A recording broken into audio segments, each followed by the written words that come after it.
We've got a tremendous turnout tonight. So the first thing I'd like to say is thank you all very much indeed. We know that we are talking about a topic that is of enormous interest to many people, including, of course, those who have unfortunately suffered as a consequence of the Blackmore Bond Scandal. And we've also got many other highly interested stakeholders who, like me, want to see what can be done to prevent things like this happening in the future. I guess that's what this event is really all about. We can't change what's happened, but we can hopefully learn from it and take the necessary action to minimize the chance of something like this happening again. So I'm going to spend a few moments talking about the Transparency Task Force and myself. I'm going to set the scene, and then we're going to be diving straight in. We really do have some absolutely superb content today, which we all hope you enjoy and find beneficial. But ultimately tonight is much more than just talking about the problem. Tonight is also about thinking through what can we do, what are the actions that we can collectively take. So here goes. I'm Andy Agathangelo. I'm the founder of the Transparency Task Force. We are a collaborative campaigning community that is dedicated, and when I say dedicated, we really are rather dedicated to driving up the levels of transparency in the financial services sector. We are absolutely convinced that the world needs more transparency in many areas, particularly in relation to financial services. The reason we're so concerned about the financial services sector is because we believe it is profoundly important to the well-being of individuals, to the well-being of society, to economic stability, political stability as well. It's almost impossible, ladies and gentlemen, to really imagine us having the kind of fair, safe, stable society I think we all want without there being a finance industry that everybody can in some way have trust and confidence in. So we believe that the collaborative community that is the Transparency Task Force, we believe that our work is both noble and necessary. There's a hell of a lot that needs sorting out in the financial services sector. And having worked in it for such a long time myself, I really do know there is a great deal to be fixed. In terms of our mission is to promote ongoing reform of the finance industry so that it serves society better. And our vision is to build a highly respected, and by the way, for me, those two words are extremely important. We're all about building a highly respected international institution that is all about helping ensure that people are dealt with fairly by the financial services sector. We function through our groups, and I'm going to talk about our groups for a moment because if you're not yet in our groups, we'll make sure that we organize that. There's no cost to become a member of our groups.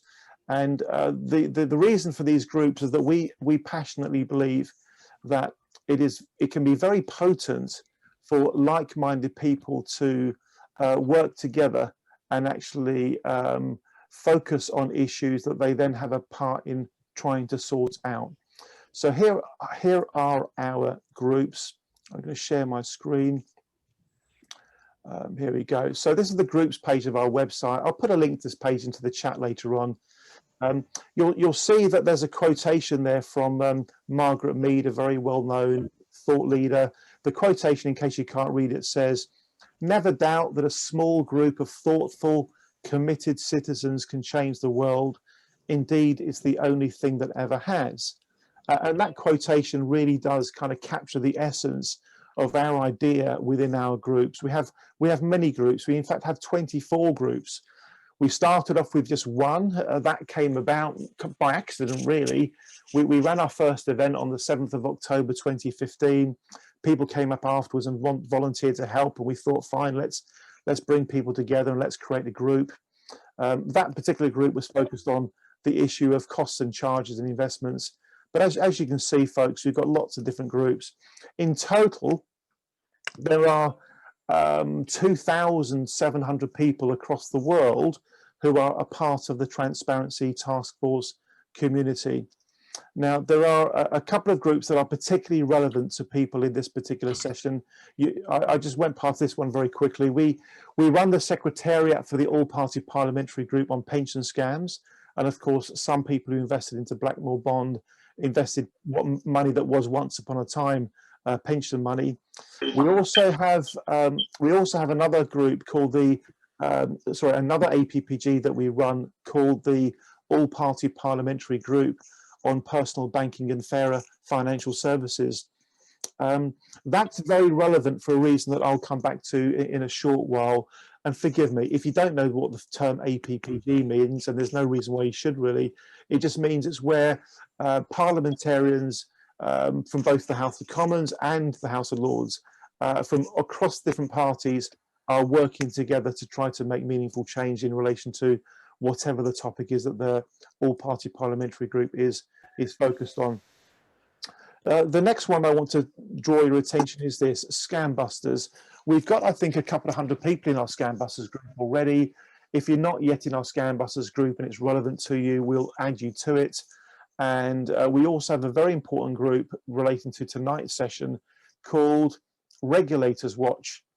And I must be blunt with you, I never thought we would even need to think about having a group called Regulators Watch, but to cut a long story short, enough of our members became so dissatisfied, frankly, with the ability of the regulators to help protect consumers from harm, that we thought, why don't we do something to keep an eye on what's going on? So that's our Regulators Watch group, and if it's relevant to you, we'll add you to that as well. There are some others that are not relevant, and I'll just quickly skip through. I'm just trying to show you the breadth of activity that the Transparency Task Force is involved with. I'm going to come back to the all-party parliamentary group on personal banking and fairer financial services, because a couple of days ago, I had a conversation with the chairman of the APPG, and bear with me, I'm just going to try and get to the APPG's website. While that's happening, to cut a long story short, we are going to be capturing evidence of people's experience of dealing with the Financial Conduct Authority on behalf of the all-party parliamentary group on personal banking and fairer financial services. That APPG is all about making sure the regulators perform well, making sure that organisations behave appropriately. So that particular all-party parliamentary group is particularly interested in the sorts of things that we're going to be discussing this evening. And the chairman of the all-party parliamentary group has asked the secretariat of the APPG, which is the Transparency Task Force, to collect evidence from people who've had interaction with the FCA. It could be good evidence, i.e. positive evidence. It could be not so good evidence, critical evidence. And we're going to be capturing that by way of video testimony. So one of the actions we'll follow up on is this. If you have any comments you'd like to make about the FCA, then let us know and we'll include you in the programme of activity around this evidence gathering phase that the all-party parliamentary group is going through. I'm also going to briefly mention a couple of other things. I'm going to try and share my slides here. We have been taking a look at something called the 7 principles of public life.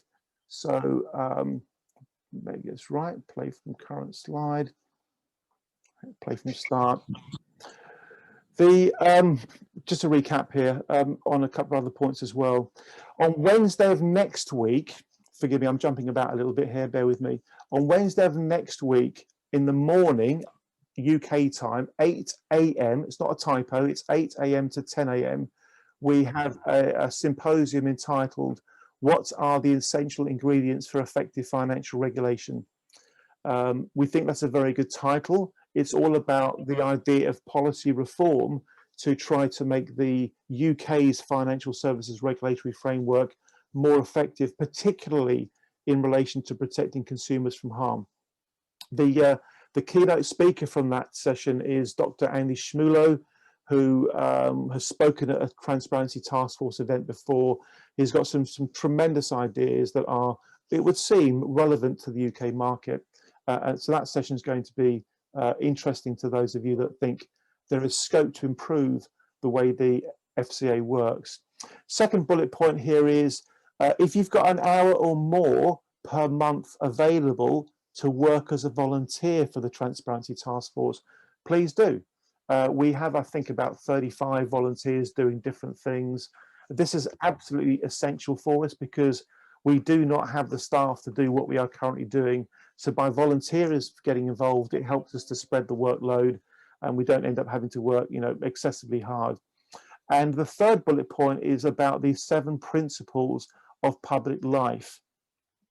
We do not yet have a good technical understanding of the 7 principles of public life, and we want to learn more about them. So if you or anybody you know knows anything about them, please do let us know, because we want to learn from you. I'm going to very briefly touch on this a bit further. Back in 2016, September 2016, this document was produced, and it was produced from the Committee on Standards in Public Life. It's called Striking the Balance, and the subtitle, as you may be able to hopefully see, is Upholding the 7 Principles of Public Life in Regulation. And there's a link to it at the bottom of the slide. My colleague Alexandra, who will introduce herself shortly, will tell you how to access these slides later. And the reason this is of great interest to us is very simply because the 7 principles of public life talk about selflessness, integrity, objectivity, accountability, openness, honesty, and leadership. And what we are genuinely trying to determine is, do the 7 principles of public life apply to people working at the FCA? We want to know for sure whether these 7 principles do or don't. Somebody somewhere will have an informed, reasoned answer to that question. It may be yes, it may be no. I'm hoping it's one of those 2. It's not some grey, squodgy thing in between. But we want to know whether the FCA is relevant to that. Secondly, if the 7 principles of public life are relevant to people who work for the FCA, is it limited to a certain level, or does it, for argument's sake, go all the way to the top? We want to try and understand that. And are the 7 principles of public life in any way relevant to the Blackmore Bond situation? Because if they are, that might be quite useful to know, given what has actually happened. And I'm now going to make a short note, make reference to the fact that we believe, probably Sam is here, Sam Kent from the Financial Conduct Authority kindly booked himself onto today's session.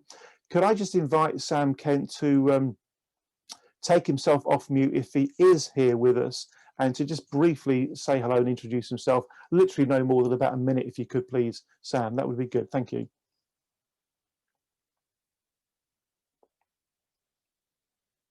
So we either haven't got Sam Kent with us, or he's having a problem unmuting himself. Not to worry, we're going to crack straight on, and if Sam has joined, he's going to be joining later, we'll create an opportunity for Sam Kent from the FCA to add himself to the introductions shortly. Okay, we're going to move straight on to the next session. We're going to go to Kevin Hollinrake MP, who has, in my personal opinion, been a wonderful supporter of scrutiny and transparency in relation to the financial services sector. I'd like to invite Kevin Hollinrake MP just to take himself off mute, say a few words. We're then going to go to Baroness Kramer, who I've been mightily impressed with, having watched her in the House of Lords through Parliament TV recently. And then we're going to go to Paul Carlier, who's our keynote speaker, and then to Mark Bishop. But first of all, let's please hear from Kevin Hollinrake MP. Kevin, thank you. Yeah, well, thanks, Andy, and thanks for inviting me to say a few words. I'll keep it as short as I can, although there's clearly quite a lot to talk about. I think the first thing to say is the reason, what we're always fighting against in life is human nature. And the reason, sadly, people don't do bad things. The number one reason that stops them doing bad things, and not everybody wants to do bad things, of course, but is the fear of getting caught and punished for it. So, and that is in essence the problem we have with the FCA. You know, I'm in business most of my life, and the reason you start in business is because you feel you got an even chance of doing fine. It's a fair and level playing field out there, and if people are going to treat you badly, you've got recourse. You've got somebody who'll step in and help. There is a fair system that we're playing, and if people don't feel it's fair, of course, people don't play the game. And that's why this is so critical. And I entirely agree with what you're saying, Andy, about this being so fundamental to our society. It is the free market economy and business people and people who work for them that pay the taxes, that pays for everything else. That's the way the system works. So to have a system with a jurisdiction that makes sure that that works fairly for everybody in the system is absolutely fundamental. Yet, there was a debate in Parliament in early 2016, before I got involved very much in the All-Party Group for Fair Business Banking, which I have chaired now for 3 years. And I think the title of the debate was, this House has no confidence in the FCA. And there's an awful lot of speakers. It didn't get past, actually, that vote of no confidence, and it would have had no meaning had it done that. But it shows you how little confidence there is in Parliament for the FCA. That is not to say the FCA hasn't got a very tough job to do. It really has got a very tough job. The number of firms it regulates, the numbers of firms that are outside its regulatory perimeter that often get criticised for not regulating properly, including LCF, which I'll talk about in a second. And to be fair, the people who do things wrong will always try and cover the tracks. It's very difficult for a regulator to spot all this stuff that's going on. There are some solutions for that, which I will talk about in a second. So the FCA will always be a watchdog rather than a bloodhound. That's the reality. And it takes people like yourself, Andy, your organisation, TTF, and many other organisations, SME Alliance and lots of others, and individuals that really make sure that when things do go wrong, they're brought to light. And you can hear tonight from Paul Carlier, who's done a tremendous job as a whistleblower and been very poorly treated and poorly protected, I would say, as well.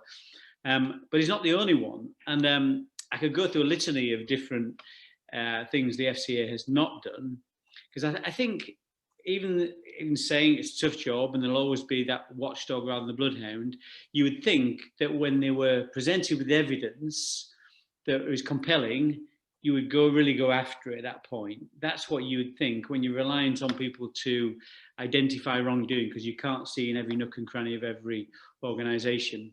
But that's not what we see, I'm afraid, and what we're seeing at all. And whether it's HBOS Reading, where there was, and this it was real people like Paul and Nicky Turner who were banging the drum about something going wrong there from as early as 2007. And then Sally Masterton, of course, who was a whistleblower within HBOS, actually worked for Lloyds at that point in time, wrote a report, and she was discredited by Lloyds at that point in time. They simply wrote to the FCA saying, this person, this huge report she's written is just nonsense and she's not a credible witness. And the FCA simply took that at face value, frighteningly, rather than investigating it. And of course, 4 years later, it resulted in a criminal prosecution of some people within HBOS. And the year after that, finally, Lloyds admitted that Sally was a cogent witness after all, and acting on the instructions of the bank. That was 2018. 2 years after the senior managers regime was introduced by the FCA to hold people to account for wrongdoing, and still nobody at Lloyds has been held to account.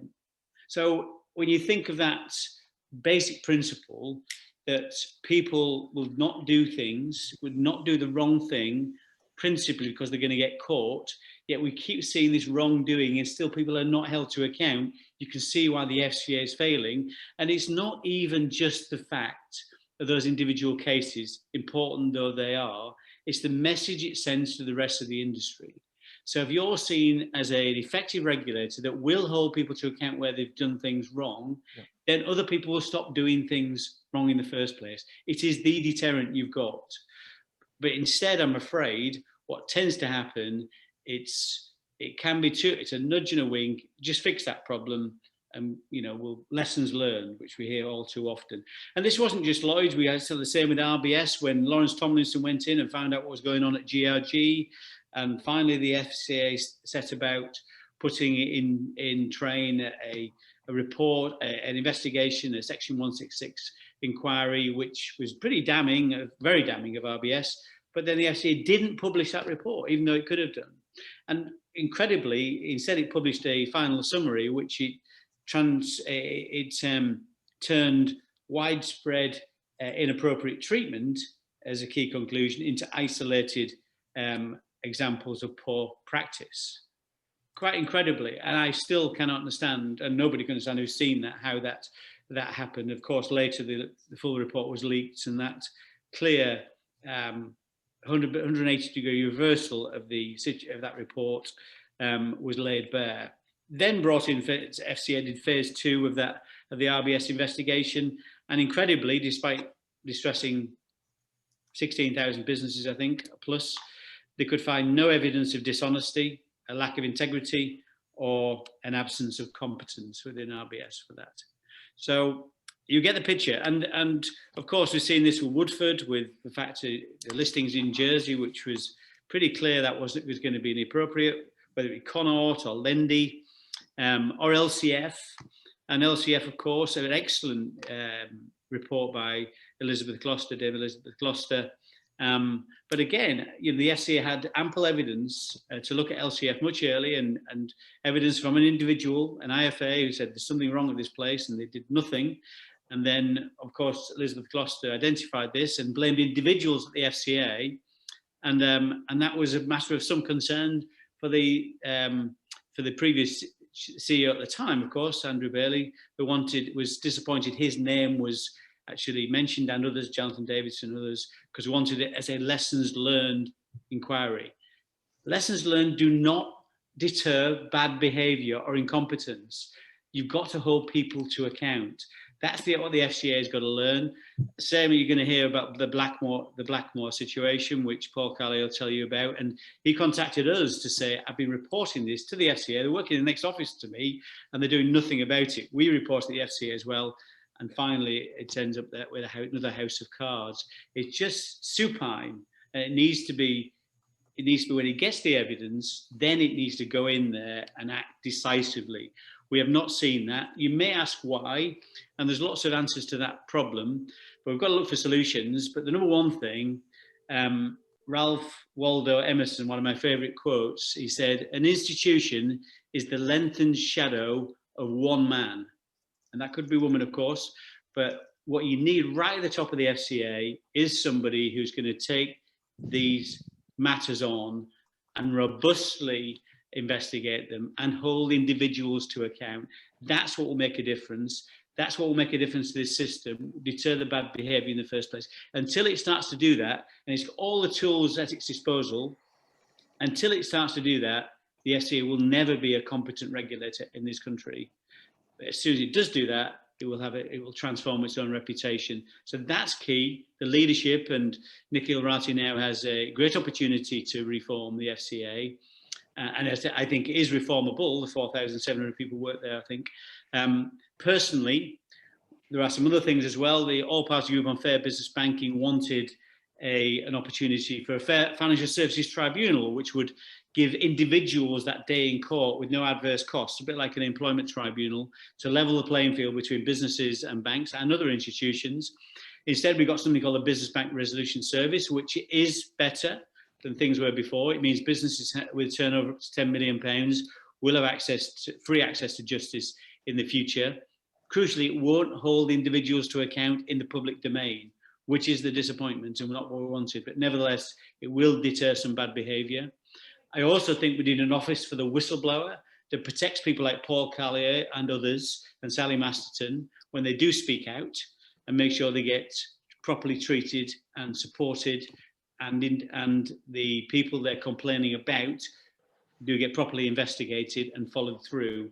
They have one in the US, it's very successful. It's one of the reasons why the US authorities are much more effective at taking forward prosecutions and sanctions under their regulatory regime.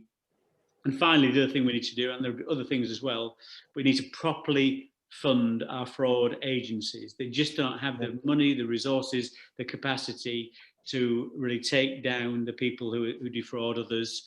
We need to change the law around that as well, bringing something like called a corporate offence of failure to prevent economic crime. Then the SFO would be far more effective, given them more resources. This stuff will stop happening because people will be held to account. People will fear that, will stop doing it in the first place. Wonderful. Thank you, Kevin, so much for that great session. You've kicked us off superbly, and I really do love that quote. I've never heard of it before. There's a lifetime's wisdom in that sentence. An institution is the lengthened shadow of one man or woman. Brilliant stuff, Kevin. Thank you very much. We really do appreciate everything you're doing in front of the scenes and behind the scenes to try to make the world a better place as far as the financial services sector is concerned. Massive input. Thank you very much, Kevin. Just before we go to Baroness Kramer, I'm going to invite my colleague Alexandra Zitkus to introduce herself and to basically cover off a couple of housekeeping points. Thank you very much, Alexandra. Over to you. Thank you. Hi everyone, I'm Alexandra, I'm head of events at Transparency Task Force. Just to let you know, I did put in the chat too, but we are recording this session. It will be available on our YouTube channel in the next couple of days, hopefully. Also, anything that you put in the chat, I'll circulate in an email tomorrow, so feel free to put your contact details, or Twitter handles, or LinkedIn links, etc. in there. And also, we'd really appreciate it if any of you use Twitter, that you could live tweet during the event. I'll put our Twitter handle and some hashtags in there that you can use. Thank you very much. Thank you very much, Alexandra. Okay, I think we have Baroness Kramer with us, if she'd like to introduce herself and say a few words if she's available to do so. Thank you. Look, I'm absolutely delighted to be here. I will have to jump off, and it's with sadness because I have previous commitment that I'm going to miss the beginning of, but it's important to be here. But I wish I could listen to Paul Carlier, and I will make sure that I follow up afterwards and look at the transcript. Kevin and I are very much of one mind. We may be of different parties, but we're very much of one mind around this issue. We have to put iron in the spine of the FCA, and we've had scandal after scandal after scandal, and you would think every time that the regulator learned it needed to go onto the front foot, needed to be far more aggressive, pick up any signal that wrongful behavior is taking place, and come down hard on those who are involved. It's got the tools of the senior managers regime. We know that it doesn't use that in hardly don't use it once, to be honest, and that very gently, with the chief executive of Barclays, Jess Staley, who hired private investigators to try and uncover the identity of a whistleblower. I mean, it is very gentle in the way that it's being used, and frankly, institutions and senior managers are no longer afraid of it, and that is a very bad position to be in. But look, things that we're trying to do, because I think we have to try and see where could we act now to try and make change. I'm involved at present with the Financial Services Bill. We're trying to get something called a duty of care introduced that will require every financial services provider to have a duty of care to its customers. Now, that's much stronger than treating customers fairly, which is the current standard, and which is always offset by a caveat emptor, which is, but the customer has to be responsible for the choices they make. We actually think there needs to be a proper duty of care, and we may eventually get some version of it once this bill has bounced between the House of Lords and the House of Commons. But I think that would change the ground rules in an important way. The Office of the Whistleblower, absolutely critical. I was talking with a federal prosecutor in the United States not very long ago, who basically said whistleblowers are the citizens' army. There is no way that we could police an industry as complex as this, but whistleblowers can bring the issues to our attention, and that makes all the difference. And they are a deterrent, but we don't back up our whistleblowers. That the experiences they go through, and I'm a vice chair of the APPG on whistleblowing, are frankly shocking. I have a private members bill down at present to create an office of the whistleblower. It will die with this end of the session, but I shall go back into the ballot to try and get it back again. And it is a general and much broader campaign, and anything you can do, working with members of parliament, anybody else that you come into contact with, we really do need something overarching that will be able to take on those crucially important issues and provide that respect, the respect you give a citizen's army, because at present we often require our whistleblowers to be sort of martyrs and heroes, which is just entirely inappropriate. People doing their jobs, speaking out with courage, should be protected, not the victims of retaliation. And it would make a very fundamental difference. And I found one of the most sadly fascinating parts of the Elizabeth Gloucester report on LCF were her descriptions of the way in which the whistleblowing channel worked at the FCA.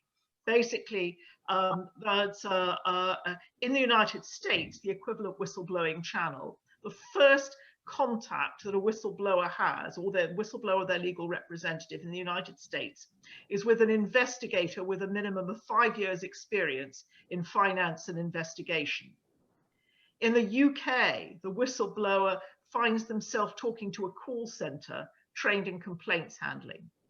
And the Elizabeth Gloucester report makes it clear that very little of that information ever gets triaged up to any enforcement group, because the people who are taking the call are focused on calming folks down, encouraging them to go away, taking a few notes, no notion of the consequences of what they're listening to or the importance of it.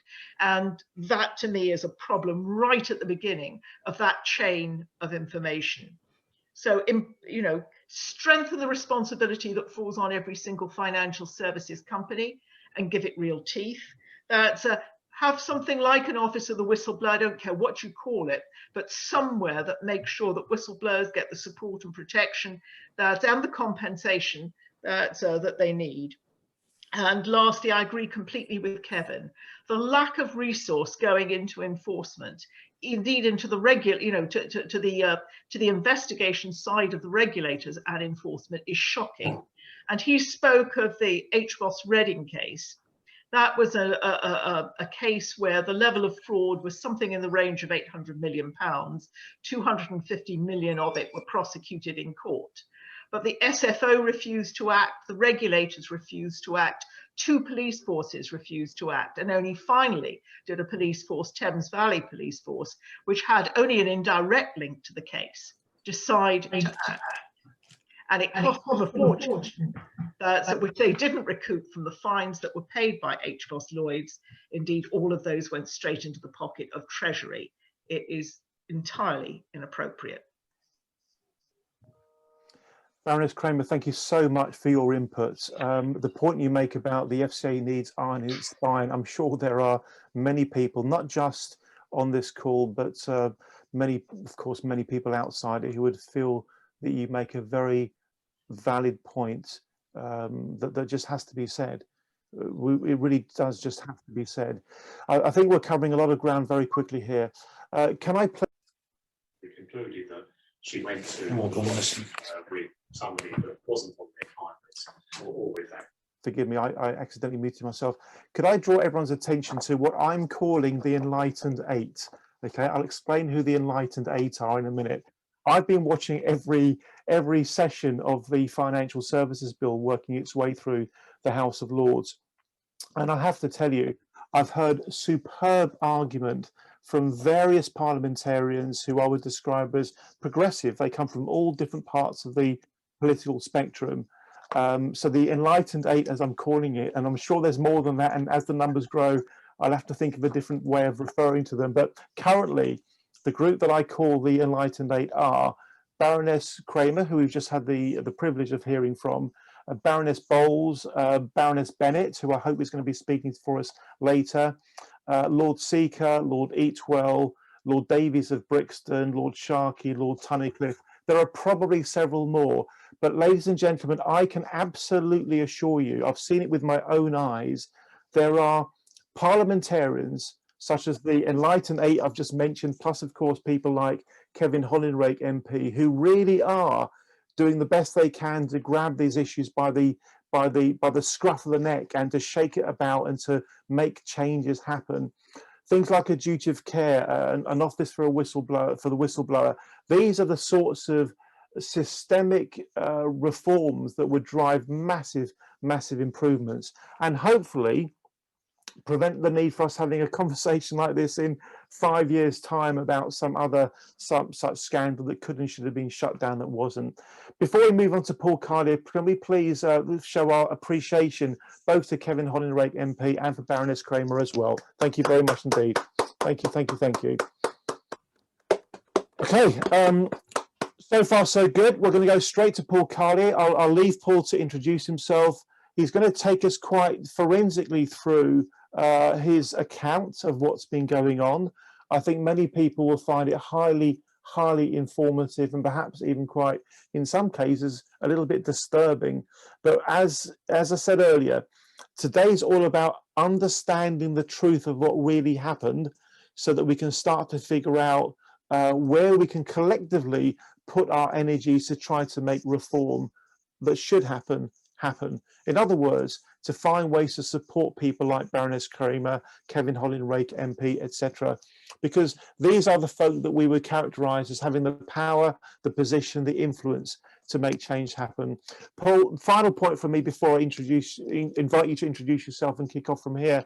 I just want to salute you for what you've done. I've got to know a fair bit about you over the last frankly couple of years or so, and every time I see your input into the work that we are doing, every time I hear you talk, every time I think about the stresses and strains you've personally been through to try to bring the truth to the surface, I have nothing but sheer admiration for you, Paul, and good luck with everything that you're doing, and in particular right now, good luck with the session you're about to kick off. Can we please show our appreciation to Paul Carlier before Paul starts? Thank you very much indeed.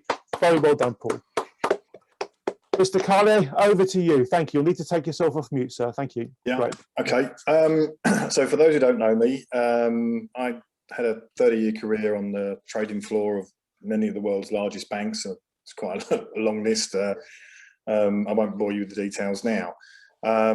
But since being unfairly dismissed by Lloyd's 2015, I've split my time between providing litigation support services for law firms all over the world, and then helping victims of wrongdoing that have essentially been let down by the FCA or the Ombudsman, have got nowhere left to turn. And as you know, anyone who's been a victim will generally know that there's a financial cost to being a victim, which makes it very difficult to afford the appropriate expertise or representation. So, you know, I take on as many pro bono cases as I possibly can, just to help people that have been let down.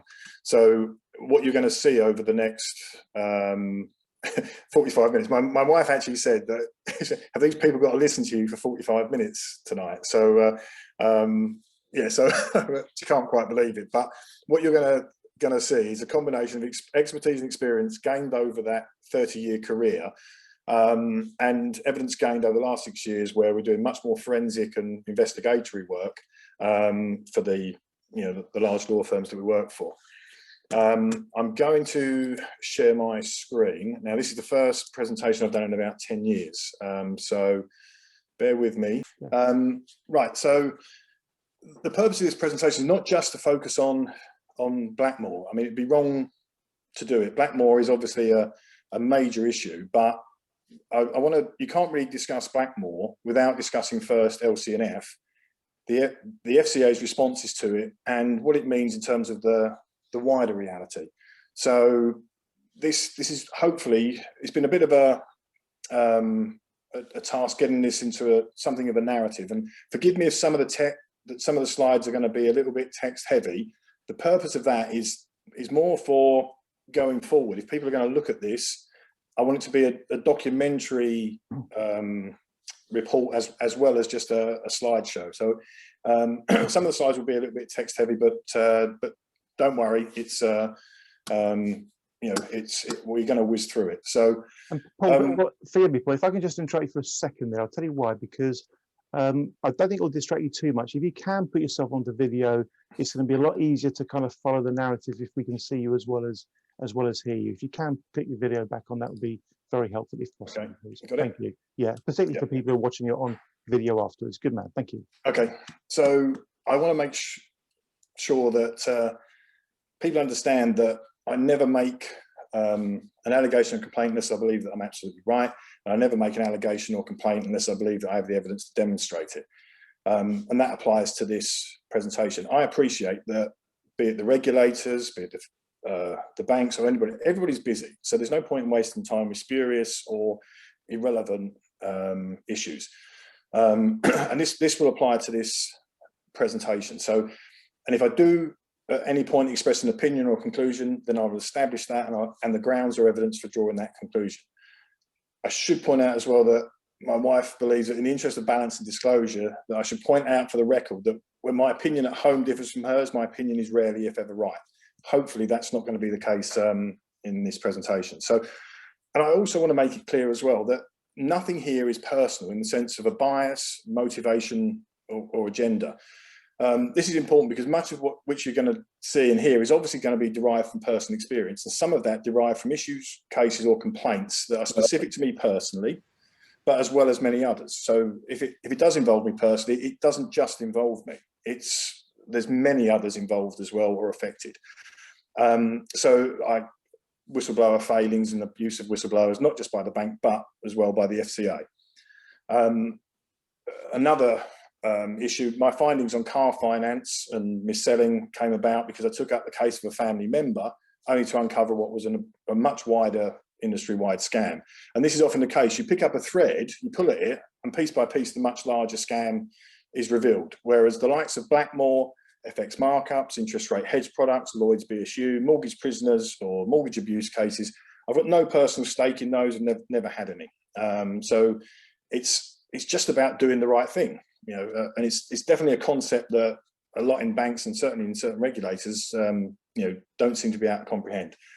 So, as mentioned, I can't begin to demonstrate the various issues specific to the Blackmore bond without highlighting the LC&F case.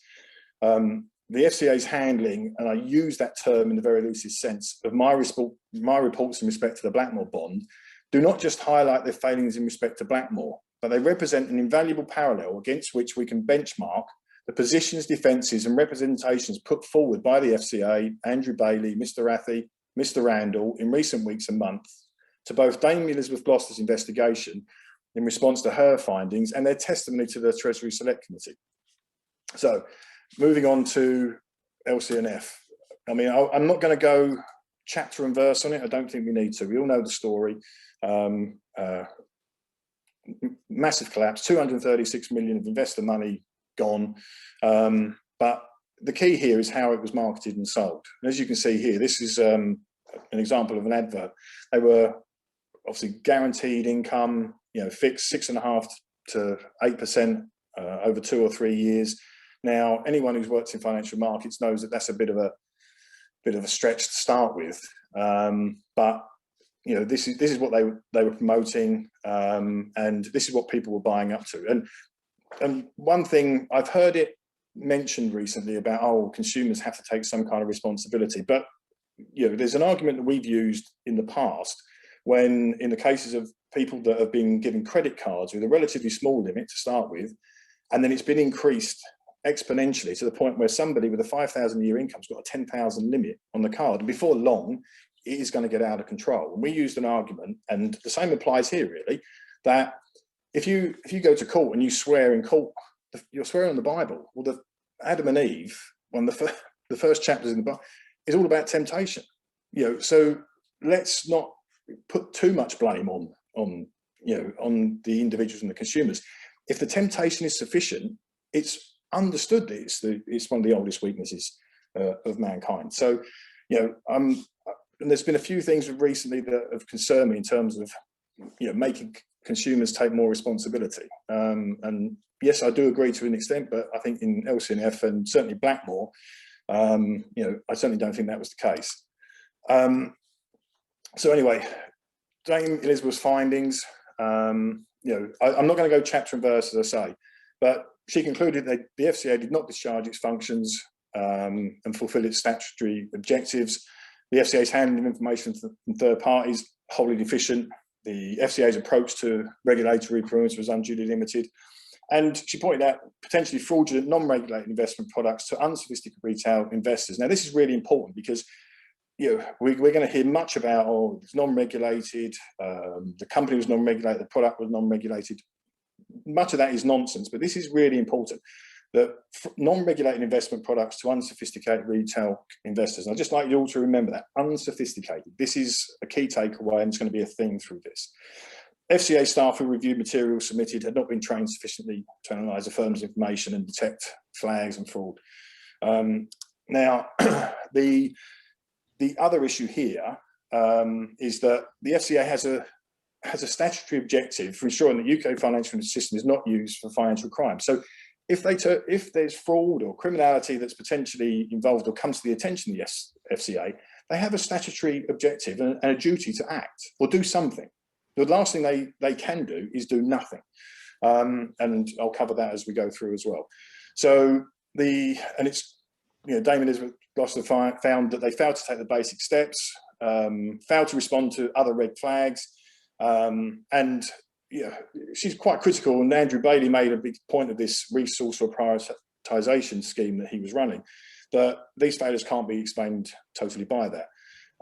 And I'd like to draw your attention again to there's an EXCO paper that Dame Gloucester referred to. And again, it relates to activities outside of the FCA's perimeter. That these, whether regulated or unregulated, there has to be the scope to intervene outside of these regulated activities, and they do have the powers and authority to do so. And Dame Elizabeth points out very helpfully, the definition of a consumer also covers those who have used financial services or may do so in the future. So as Kevin mentioned earlier about deterrent and everything else, the FCA has to be forward-looking. And okay, so we may not be able to help today or yesterday, but we need to make sure the investors of the future don't suffer the same failures. And whilst lessons learned processes, they maybe do have a value, they don't have a value if there's no sanction attached to it, and certainly if the lessons aren't actually learned. So again, and I want to make this point, I'm going to hammer it home, the ability to regulate firms and markets effectively is also often heavily dependent on matters outside the perimeter, and risks can and do materialise which might have been mitigated but for a different approach to the perimeter. And it does point out here that there are certainly cases where these activities are within the FCA's mandate, and it pledges to proactively look beyond the regulatory boundary to identify potential issues. That was published in 2016, and that clearly didn't happen with LCNF or with Blackmore. So, and again, perimeter risks, integral part of risk management. So, moving on to the Blackmore bond. It came as absolutely no surprise to me when April 2020, the Blackmore bond collapsed. It came as even less surprise to me this year when the administrators confirmed that investors are going to get nothing back. 45 or 47 million went in, there's going to be nothing coming back. I mean, that to me is just, it's just astonishing. And, and I think it's, and as we will see on these pages, it was all, in my opinion, entirely avoidable. Now, the first thing the FCA did, as soon as it was announced that it collapsed, neither Blackmore or its mini bonds were regulated by the FCA. That was the first, they rolled that out to all the media. Now, that for me is patently incorrect, as we're going to see. But even recently, Andrew Bailey testified to the Treasury Select Committee, and I'm going to paraphrase it here, but this is essentially what he said. Had we known about LCNF, we would have acted, but the 600 reports did not make it out of the contact centre to the people and departments that needed to know. Now, that's incredibly important when you see what happened with Blackmore. Now, one of the key takeaways from Dame Gloucester's findings is sophistication manipulation. Now, this is incredibly important, and this is what really does apply to Blackmore. but it also applied to LCNF, and you know, she did make findings to this effect, and she said that, and the FCA, in their defence, they told Dame Gloucester that they shared these concerns about what was clearly encouraging customers to self-certify as high net worth or sophisticated in order to bring them within one of the exemptions from Section 21 of FSMA. Now, this is incredibly important. This evidence is that there was certainly evidence to suggest that the people marketing these bonds were encouraging people to self-certify as sophisticated, knowing full well that they weren't sophisticated. Now, that cannot be, you know, if you are taking an action to circumvent a regulation, then of course it's within the perimeter of that body that's supposed to regulate it. And just to be specific as well, FSMA and FCA codes, COBS 4.12 particularly, have specific terms and prohibitions that apply to unregulated collective investment schemes, speculative illiquid securities, and non-mainstream pooled investments. Now, all of the above are essentially cover Blackmore Bond and LCNF, but they all have one thing in common, and it's a common prohibition that none of these investment schemes can be promoted to the public in the UK unless they are to sophisticated high net worth investors, certified sophisticated investors, or self-certified sophisticated investors. That's not an opinion, that's a fact. You know, that's in the FCA rules. And that applies whether regulated or unregulated product, and whether the firm promoting them is regulated or unregulated. So to market or sell these products to non-sophisticated investors is a breach of FCA COBS and a breach of FSMA, and to carry on a regulated activity without required permissions to do so. This falls within the FCA scope, perimeter, and mandate. I mean, I just can't see how the FCA can claim otherwise. So, but there's another key thing here as well.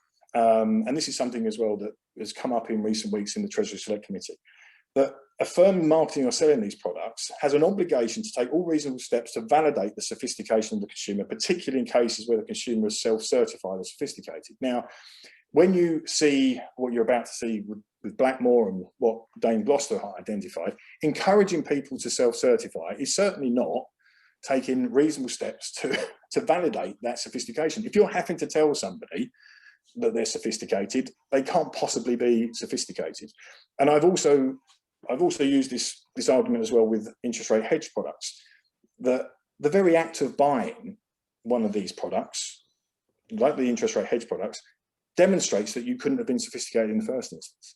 Because if you had any sophistication in terms of investment or financial markets or banking experience, you would probably have steered clear of any of these products.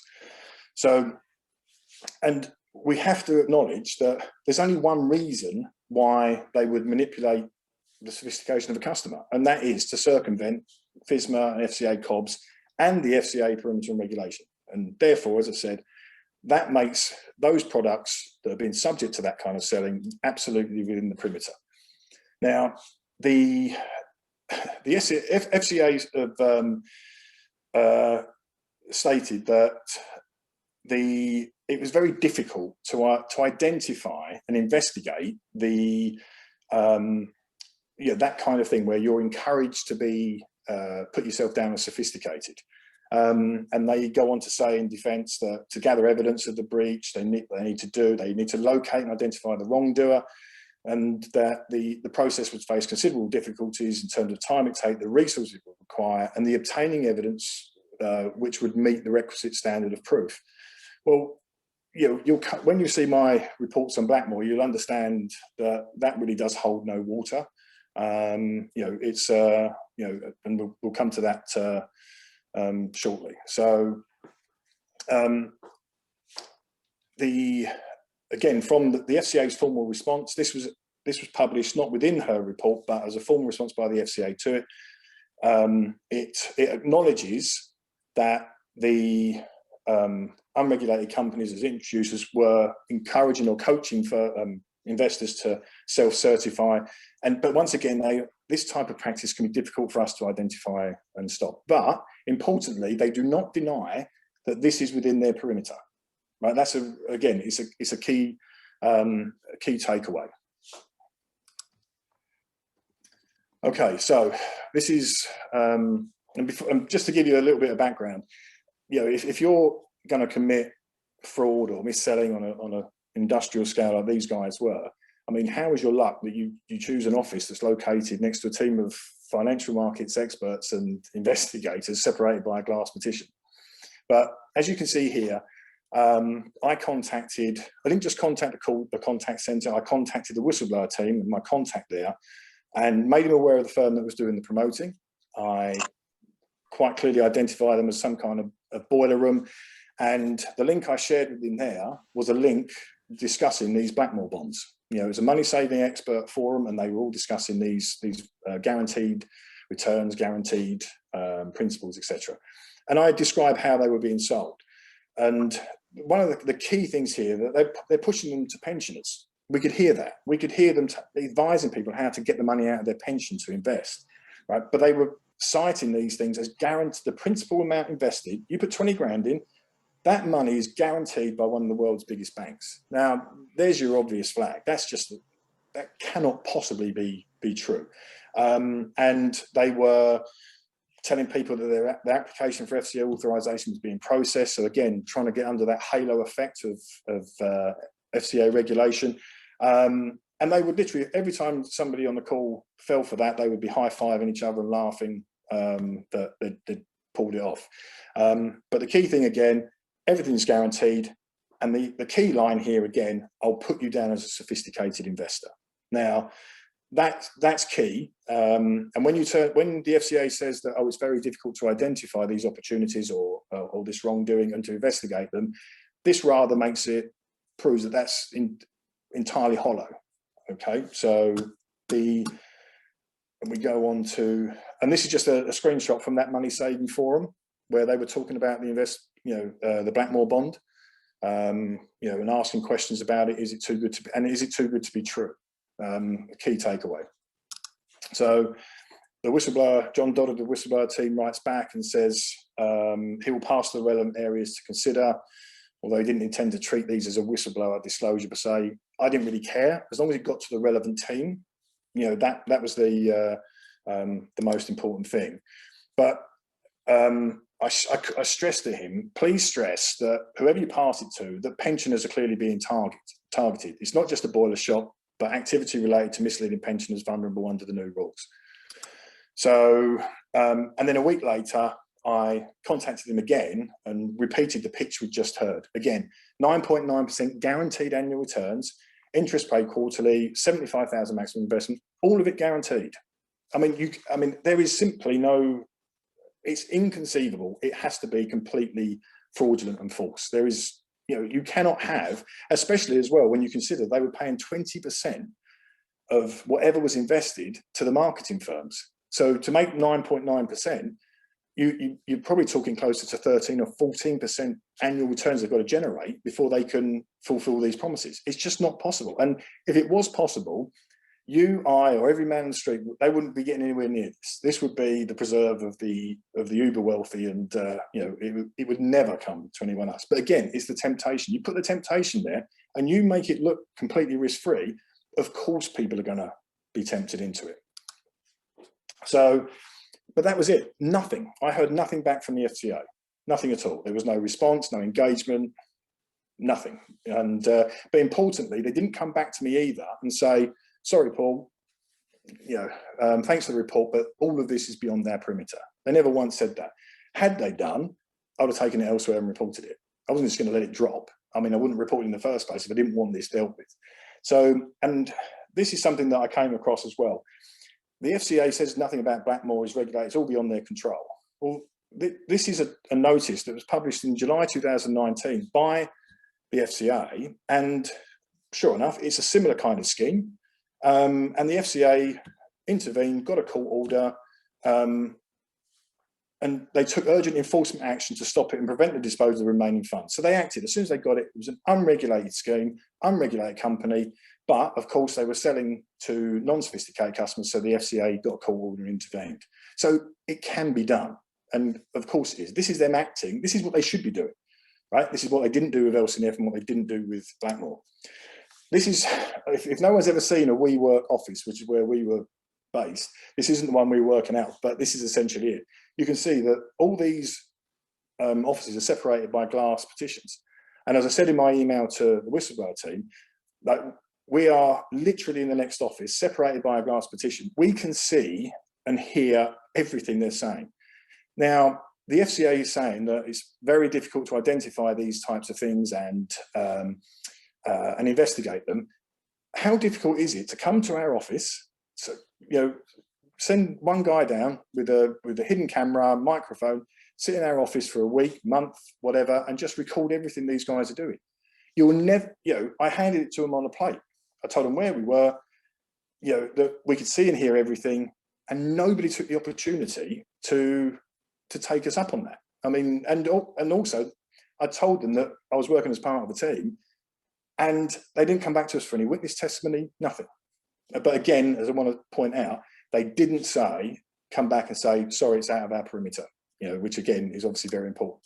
So now I want to move on to fraud. We've seen about the manipulation and sophistication, but the Fraud Act 2006 is actually is incredibly clear. Yeah, fraud by false representation to make a gain for himself or another, or to cause loss to another, or to expose another to a risk of loss.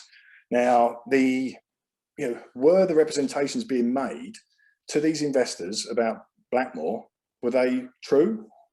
Well, no, of course they're not, because, and that's not just with the benefit of hindsight, although obviously we now know that clearly there was no guarantee from one of the world's largest banks, because everyone's lost their money. But at the very time of making it, therefore, if everyone's lost their money, the people making this representation at that time knew that to be false. And why were they saying it? Well, the intent was obviously to make financial gain. And did they know they would be exposing another to a loss or risk of loss? Absolutely, it's an investment. I mean, let's face it, investments go up or down. So there's always the potential for a loss. But in this case, there was a much heightened possibility of a loss. So in my opinion, if they don't even act on the sophistication thing, it's clearly fraud. This is not, with the benefit of hindsight. The flag's so obvious.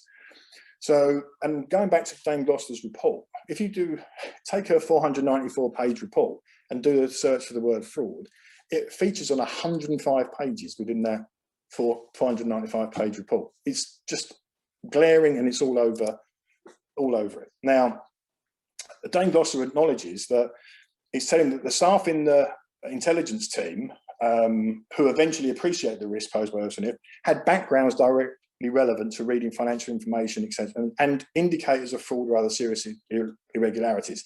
Now, that's incredibly important. Okay, again, highlights the benefit of getting to the department that you need to get to. Right, fast forward a year, and August 2018, I'm online and I click a link and I get taken to an advert for another guaranteed return bond. And when I click through to it, I've heard that before, it's the same firm. It's the same marketing firm selling them. So this time, I didn't just email John Dodd of the whistleblower team. As you can see on here, I emailed Andrew Bailey, Mark Stewart and Jane Atwood. Now, Mark Stewart is the head of FCA enforcement. Jane Atwood is the head of FCA intelligence. That's the department that gathers all the intelligence and runs all the investigations. And I point out what they're doing and what we'd witnessed previously. And I forwarded them my email exchange from March 2017. So, sorry, I missed one there. And again, I go in, the products they're pushing to non-sophisticated customers, such as the Blackmore bond, all offer guaranteed returns, guaranteed in respect to the principal invested. And I challenge them as to why no one's been in touch with us. No one's come to us and asking them, had you properly investigated them? Because no one's been in touch with us. So this time, I do get a response from Mark Stewart, and he confirms that they had reports about Amima and they're making inquiries. But again, and this is what really frustrates me, in line with normal policy, we do not comment on operational matters and we cannot provide more. I'm sorry, we can't provide more information this time. Now, the FCA bemoans the lack of resources, yet time and time again, they turn away the people with experience like myself, and there's plenty of others that report things to the FCA. We don't want anything for it. It's not going to be a cost, but it's an incredibly valuable resource. And that's not blowing out our own trump it. That's just a fact. If you've got all this experience, it's an invaluable resource. So how can you bemoan resources when you consistently refuse to engage? It just astonishes me. So, yeah, but again, but this time, at least Stuart confirms they're doing something. He doesn't elaborate what, they're making inquiries. So they are doing something. Again, doesn't say that it's outside of the perimeter. So, you know, I was pretty annoyed with the response because it's just typical, and said to him, don't apologise to me, I'm not the one being conned out of my pension. So now, and I want you to remember before when I said about, you know, somebody who's qualified to identify the flags and everything else, this is the LinkedIn profile of Jane Atwood. She's the head of FCA Intelligence. Now, if you look at the profile on the left, you can see between January 2011 and October 2013, she was a director of Lloyds Bank in the Group Security and Fraud Department, and previous to that, a Group Fraud Prevention Director. Now, if there's anybody that's going to recognise the flags of fraud, you know, she's going to. Now, I should explain why there's two versions of this. When I did a DSAR in 2016, I had to get the ICO to intervene and force them to publish. I discovered Jane Atwood's name on multiple emails. Sorry, Paul, forgive me interrupting you. You just used a phrase that not everybody would understand. You said was it a DSR or something? Yeah, DSAR. So it's a data subject access request, and it's probably the best tool that any individual in the UK has at their disposal. You can apply to any firm, body, or anything that's potentially got your private or confidential information, and they have to disclose it to you in response to this data subject access request. So I found Jane's name all over emails that were specific to my disclosures to the FCA that I'd escalated to them, that I'd made at Lloyds, including disclosures about a group fraud investigator from that very department where she used to work, who had investigated my disclosures and who had, let's just say, I'll come to that later, but he falsified the outcome of the investigation. He falsified the testimony of witnesses to do so as well. I'll come to that later. When I challenged the FCA about Jane Atwood having any oversight or any involvement in my disclosures, the investigation of them or the handling of them, and said there's an absolute conflict here. He's a former colleague. She cannot have any involvement, yet her name was all over these emails. I didn't get a response. 4 weeks later, I go back to challenge the FCA as to the response. But before I did, I checked her LinkedIn profile. She changed it. So it now read, between January 2011 and October 2013, she was just the director of a large financial services company. The only action taken by anyone at the FCA was her to amend her LinkedIn profile to conceal her employment history at Lloyds. I don't know if there's a genuine reason for doing that. I certainly have never felt the need to alter my LinkedIn profile and alter my employment history for any reason. So, but the fact is, highly experienced and certainly able to detect fraud. Now, the FCA was fraud and everything else with not resourced and everything, but there's an MOU between City of London Police and the FCA.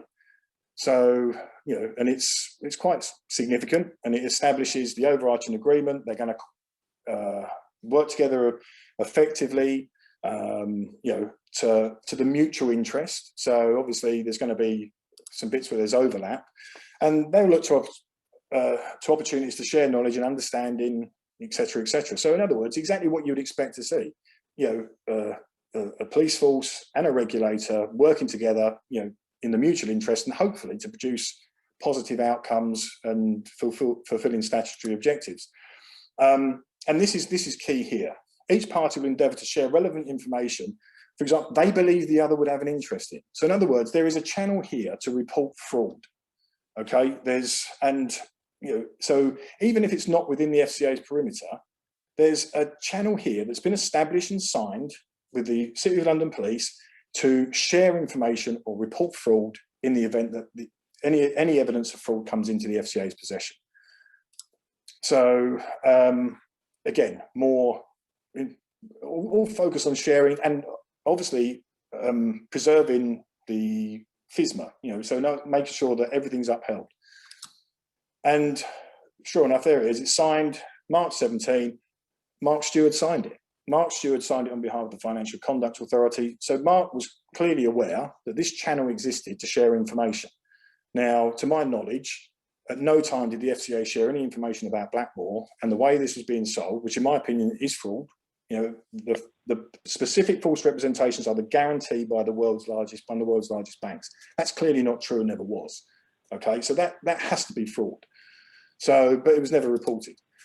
Now, I mentioned earlier today that new evidence has come in, because obviously there's been a lot of publicity recently about my reports to the FCA about Blackmore.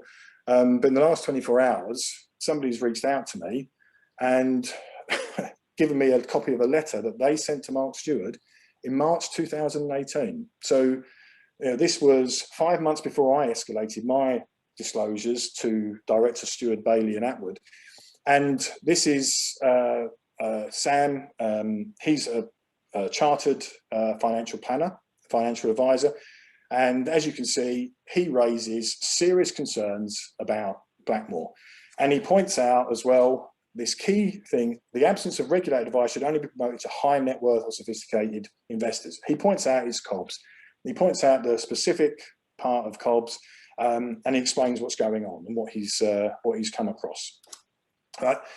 He goes on, and I mean, this, when I saw that, this is incredible piece of evidence, incredibly articulate, very professional, and as you can see here, he lays it out. He makes no allegation of fraud, but you know, he again clearly says that this is, you know, they're being pushed to unsophisticated investors. It makes it very much within the FCA's remit, and he says that the previous involvement of the Blackmore bond directors in unregulated investments have caused heavy losses to retail investors. So he's highlighting a history here of the people involved and the firm involved. Okay, and you know, he goes on again to highlight, and as I say, you can. I won't go into it all detail, but I put the whole letter on here just for the purpose of going back to it as a reference. You know, but he actually puts on the button here. You know, you need to do something to, you know, close Blackmore for new investment, proactively contact and check that these people are in fact properly certified investors. He's not just identifying a problem, he's telling the FCA what they can do to remedy the problem. Hang on.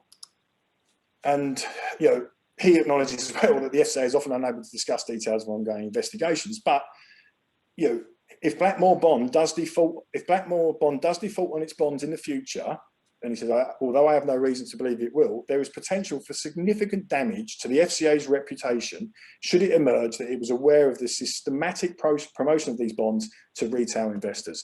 And this was from Sam Blanning, who reached out to me in the last 24 hours. So it wasn't just me that was reporting it. You know, I mean, when you read this, if you take the time to go back and read it, it's an incredibly articulate report. You know, it pulls no punches. It explains exactly what's going on. So that on its own, or my reports on their own, surely Mark Stewart and the other senior execs of the FCA should have been acting on it. But together, you know, Sam's reports, my reports together the alarm bell should have been going off. And yet again, we see that that nothing happened. Okay, now something that this was from Andrew Bailey's testimony of the Treasury Select Committee recently, and Mr. Bailey makes the point that you have to be very careful about hindsight judgments. Nonsense. In this case, there's no need for hindsight judgments to have identified and picked up on what were obvious flags. You know, you had reports coming in from myself and from Sam. They didn't go to a contact center. They went right to the heart of the problem, right to the top. Right, and these were clear warning signs. The unsophisticated investors, these promises that were being made, and there's nothing hindsight about that. You know, this should have been identified. And you know, I found Mr. Bailey's testimony to the committee as a whole pretty distasteful, if I'm honest, you know, and very hard to take. And this point here, it's all about in hindsight.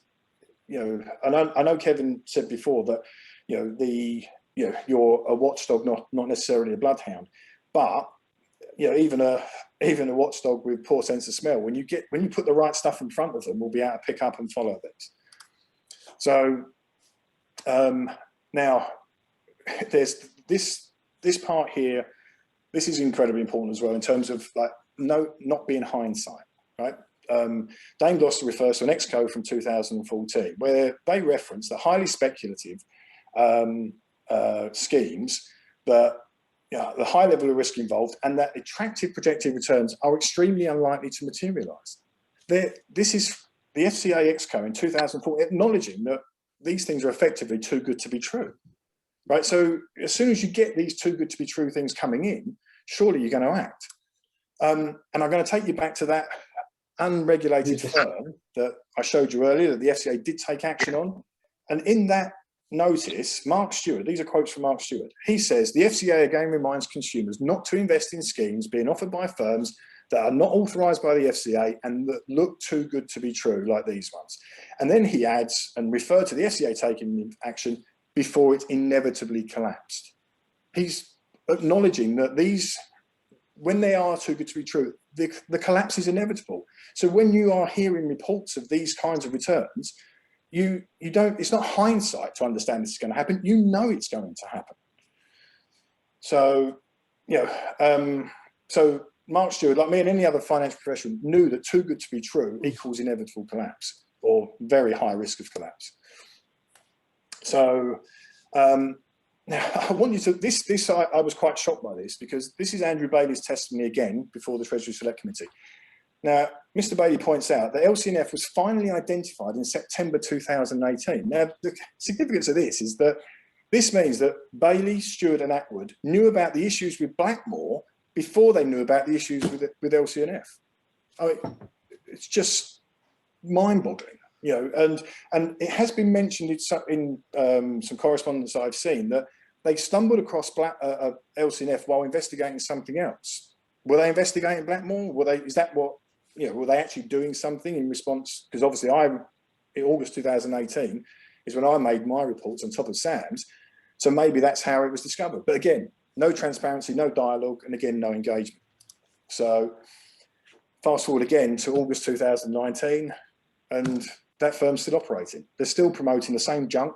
And, you know, and I'm just having to ask, like, what are you doing? Are you doing anything? And let's not forget here that, you know, Mr. Bailey confirmed that in September 2018, they were aware of LCNF. So how is this firm still operating a year on? I should point out as well that there's a couple, and I think I saw Charlie's name on one of on this Zoom. They were featured in the article of the Telegraph at the weekend. Now, bear in mind that Andrew Bailey personally was aware of Blackmore, August 2018, as was Stewart and Atwood. Charlie invested £20,000 in Blackmore, and it's all gone, in January 2019. So they invested their life savings in Blackmore 5 months after the CEO, the head of intelligence, the head of enforcement knew all about Blackmore. Now, somebody has to tell me how that doesn't make them, I know there's been a big debate with Dame Gloucester and Andrew Bailey about culpability, responsibility and everything else, but someone needs to tell me how that doesn't make those senior executives personally responsible. So again, and I'm repeating the same warnings that I've done 3 times. And as Kevin Hollymake said before, what more can you do? You're reaching out every angle to report this, and you're getting no dialogue, no engagement, and it feels like you're banging your head against a brick wall. How can this be the case with a regulator? So again, you know, and I even say here that any search of the clients that invested will prove the lack of sophistication. I'd mention a secret stopper exercise, which is what Dame Gloucester referred to, that they would have to do.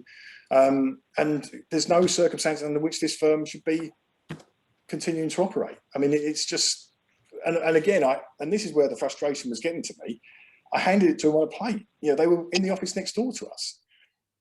Very frustrating. And the thing is as well, I get upset with these things, and, you know, time and time again, you know, it's upsetting for me. So what's it like for the victim? Well, I know what it's like for victims. I've been on the receiving end of it myself, but it's incredibly upsetting, especially when it's avoidable. So again, this is last week. Okay, let's look at the testimony of Nicola Raffi and Charles Randall and Andrew Bailey recently. You know, oh, everything. You know, this is the new FCA, the new dawn. You know, we're much more proactive, and yet last week, before the Telegraph articles were published, this was published. This was put out by the FCA press office and pointed out that neither Blackmore nor the mini bonds it sold were regulated by the FCA. It's entirely misleading. Okay, and this was intended for the public, right? And they're giving the impression that the FCA had no powers to act or intervene. That's entirely misleading at best. In actual fact, it's false. So they also went on to say, as a result of steps taken by the FCA, Northern Provident Investments, who had approved the financial promotions, the FCA withdrew its approval. That was September 2019. They withdrew that approval. That was 5 months after Blackmore was no longer taking money. I mean, just, you know, it's not just like shutting the stable door after the horse has bolted. The horse is halfway across Europe. You know, stop advertising something that people can't do anyway. And 5 months after that, I mean, just incredibly frustrating. And the spokesperson went on to say that, you know, the FCA needs the legal powers to take action against issues of mini bonds and require a change in legislation. Right, it's entirely false. We've seen earlier the action they took in that other scheme, unregulated company, and the FCA used its powers to intervene. They got a court order. This was made last week, right? This isn't something that from years ago. This was made last week. I'm going to call it as it is. That for me is entirely false. And again, it's misleading. They're trying to create the impression they had no powers to intervene or do anything in respect to Blackmore. Now, I was fuming about this before I knew about Sam's report. Now, you know, and that puts a whole other complexion on it as well. So again, they go on here in the case. This really frustrates me. They talk about fraud and fail to mention that they do have a channel to you know, with the City of London Police. And it's quite reasonable. The FCA does have authority to act, as they point out, which contradicts earlier statements. But this is what really frustrates me. And it says, we do not have the powers to investigate a firm that is unauthorised and not carrying out regulated activities. Right? That's false. This is also, if there are circumstances that suggest there may be fraud, in these cases, the regulator says it usually refers the matter to a law enforcement agency with powers to investigate fraud, which is obviously the City of London Police. Now, it uses the term usually. Well, so clearly they're trying to give the impression here that, you know, they referred it to law enforcement, but wordplay here, you know, usually, you know, so they're implying that there's the channel and they use the channel, but that term for me is a very clever ploy, a bit of wordplay that actually, you know, implies that you did, but actually means you didn't. And I'd love to know from the FCA whether or not they did in fact refer any of this to the fraud. But that's wordplay we would expect to come across from lawyers representing banks and the like. That's not what you expect from a regulator. You know, and this stuff, and not when the former CEO, and current chairman have been testifying to the Treasury Select Committee quite adamantly that the FCA is a new beast, it's a new animal. You know, it's very, very difficult to take. So this is another question to Andrew Bailey. You know, recently when he was asked by Alison Thewlis of the Treasury Select Committee, do you accept the possibility that had the contact centre policies been clearer and adequate escalation taken place, the level of detriment to customers would have been less? And Andrew Bailey says, I hope it would, yes, because that must be the right outcome.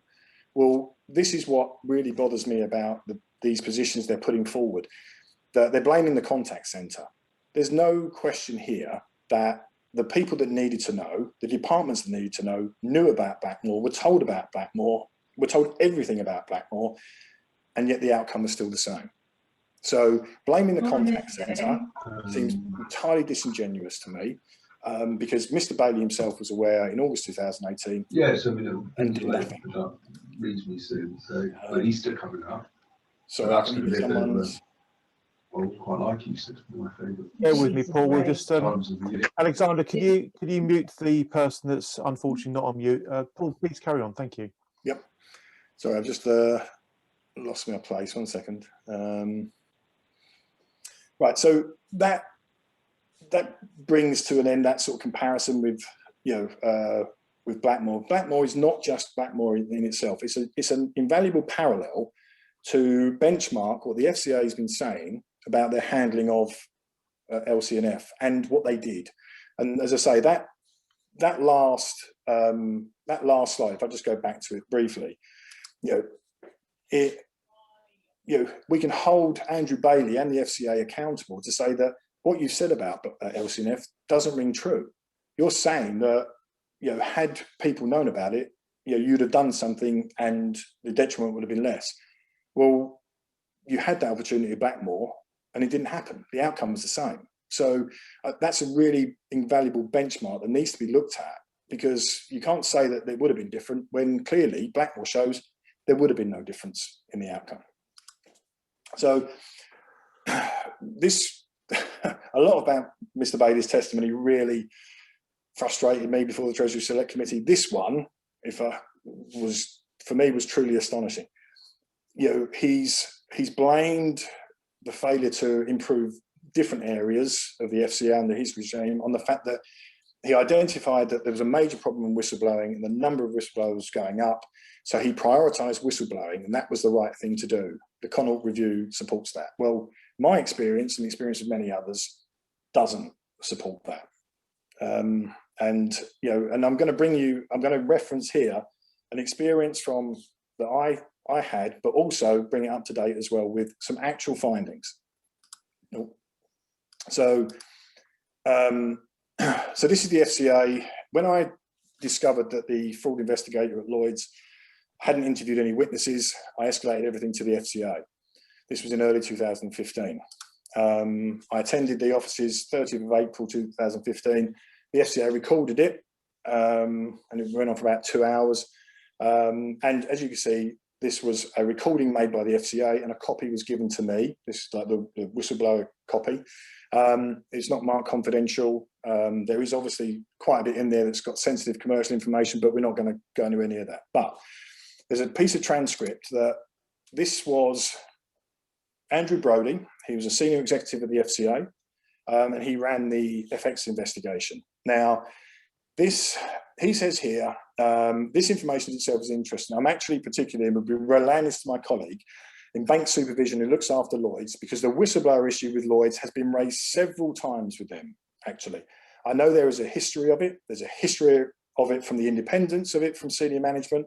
There's a history of the reporting aspect, and which is clearly what you experienced as well. He said there's a wide issue, and it's certainly a focus within this building going forward. And we have lots of issues around it and how firms are treating it. I mean, he's basically confirming that the FCA is aware that there's a pattern of systemic abuse of whistleblowers by Lloyd's. Now, to add some further context to this, Paul Moore came before me. Sally Masterson clearly went through the same thing probably about a year before me. So is this not, it's not just including that he's acknowledging that what I've been through at the hands of Lloyd's, but is he referring to the fact that the FCA knew what Lloyd's had been doing to Sally Masterson, to Paul Moore? But either way, here you have, in April 2015, senior executive of the FCA confirming that they were aware of the widespread systemic abuse of whistleblowers by Lloyd's. Now, to this day, the FCA has never taken any action against Lloyd's for that.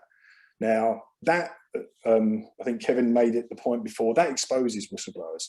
Because, and what I went through, if the FCA comes down on Lloyd's and takes action against them for what they did to Sally Marston or what they did to Paul Moore, chances are I don't go through it. But equally, if they do something now, people in the future don't go through the same thing. But if you don't act, if you don't punish, then you are giving a green light to people to just carry on. Now, and this is what disturbs me most. This is a guy, he's confirming that they're aware of the widespread abuse and they did nothing. Right, so, and this is another of his colleagues at the FCA. I couldn't remember his name, so he's down as FET1, and I can't even remember now why he's referred to as FET1. But again, here, he acknowledges at the end, employees would, if it's done properly, employees would feel comfortable going to their whistle team. They've got no confidence that they're going to be listened to, it's going to be independent. If they don't have that confidence, and that's a reflection of the state of that system. And it is. If people don't feel confident, then they're not going to come forward. Crime and wrongdoing is going to permeate. So, and now I want to bring you on to, this is a snapshot of a piece of what happened to me. And this is one of my concerns about the FCA. When one of my disclosures was about the FX, the taking of excessive and undisclosed markups by Lloyds on FX transactions, it wasn't just, a bit of this, bit of that. It was actually a formal policy. It was written in the policy. And this policy contained this phrase: in highly competitive markets where clients are sophisticated, highly price sensitive, with minimal requirement for market color, AV, which is added value, which is term for markup, may not be charged. Where AV is charged for small, less sophisticated customers, it's limited to a set level. What they don't say is that the set level is absolutely extreme. But why it's set at a maximum level is so that it enables the salespeople to take the markups on a whatever they can get away with basis. Now, important thing to realize here is that the markup, you'll hear a lot coming forward about, cost to cover and everything else. And there's a cost to provide services. However, they're not taking markups here. They're only taking markups where they don't need to be competitive. Now, if there's a cost to service and provide this service, it's a cost that all customers should pay, but they're not. Big clients that are sophisticated are not being charged because they're price sensitive. So therefore, fill your boots with the customers that aren't price sensitive. And the sophistication test, there's a lot about this, and what's the formal sophistication test? Well, the real sophistication test that's conducted by banks is how much does the customer know about this product and how much do they know about the true market price of this product? Right. Now, at the time this policy is in place, where they've got this maximum level, if you had to do a 5 million transaction, sterling to dollars, they could take up to £90,000 markup. It's just truly astonishing, right? For a transaction that costs the same as if you're doing £500 or £5,000. They could take £90,000 markup. But as you can see here, this is the Lloyd's website at the time. Spot transactions, no charge. Forward exchange contracts, no charge. This is what they're advertising to customers, all right? Now, I made the allegation repeatedly, Lloyd, this is fraud. You're telling customers there's no charge, when in actual fact, you've got a policy that tells people to target less sophisticated customers, and you've got pricing tables. If you're going to have a pricing table, okay, then publish the pricing table. Why not publish the pricing table? Well, you don't want people to know. You want to conceal everything within the price. Now, having made these disclosures, and Lloyds were denying it was wrongdoing, I escalated to the FCA. A month after my meeting with the FCA, the New York Department of Financial Services and the Department of Justice issued a press release. This is May 20th, 2015. They fined Barclays $2.5 billion, okay, for a variety of FX practices in their FX business. And they forced Barclays to plead guilty to criminal charges. This is how significant it was. So, and this MIDFS press release summarises exactly what they were up to. Sales employees applied hard markups to the prices that traders gave them without their clients' knowledge. Okay, and the hard markup represents the difference between the price the trader gives a salesperson and the price the salesperson shows to the client. But Barclays had two salespeople that were stupid enough to have this conversation on an electronic chat that the MIDFS refers to. And they're saying to each other, hard markup is key, but I was taught early, you don't have clients, you don't make money, so don't be stupid, right? Now, he goes on to say that, and the MIDFS confirmed that it's a massive source of key revenue for Barclays, but these people on this chat turned around and said, markup is making sure you make the right decision on price. That is, what's the worst price I can put on this where the customer's decision to trade with me or give me future business doesn't change? If you ain't cheating, you ain't trying. Now, this is exactly what the Lloyd's official policy was encouraging. It was effectively what was written into that policy.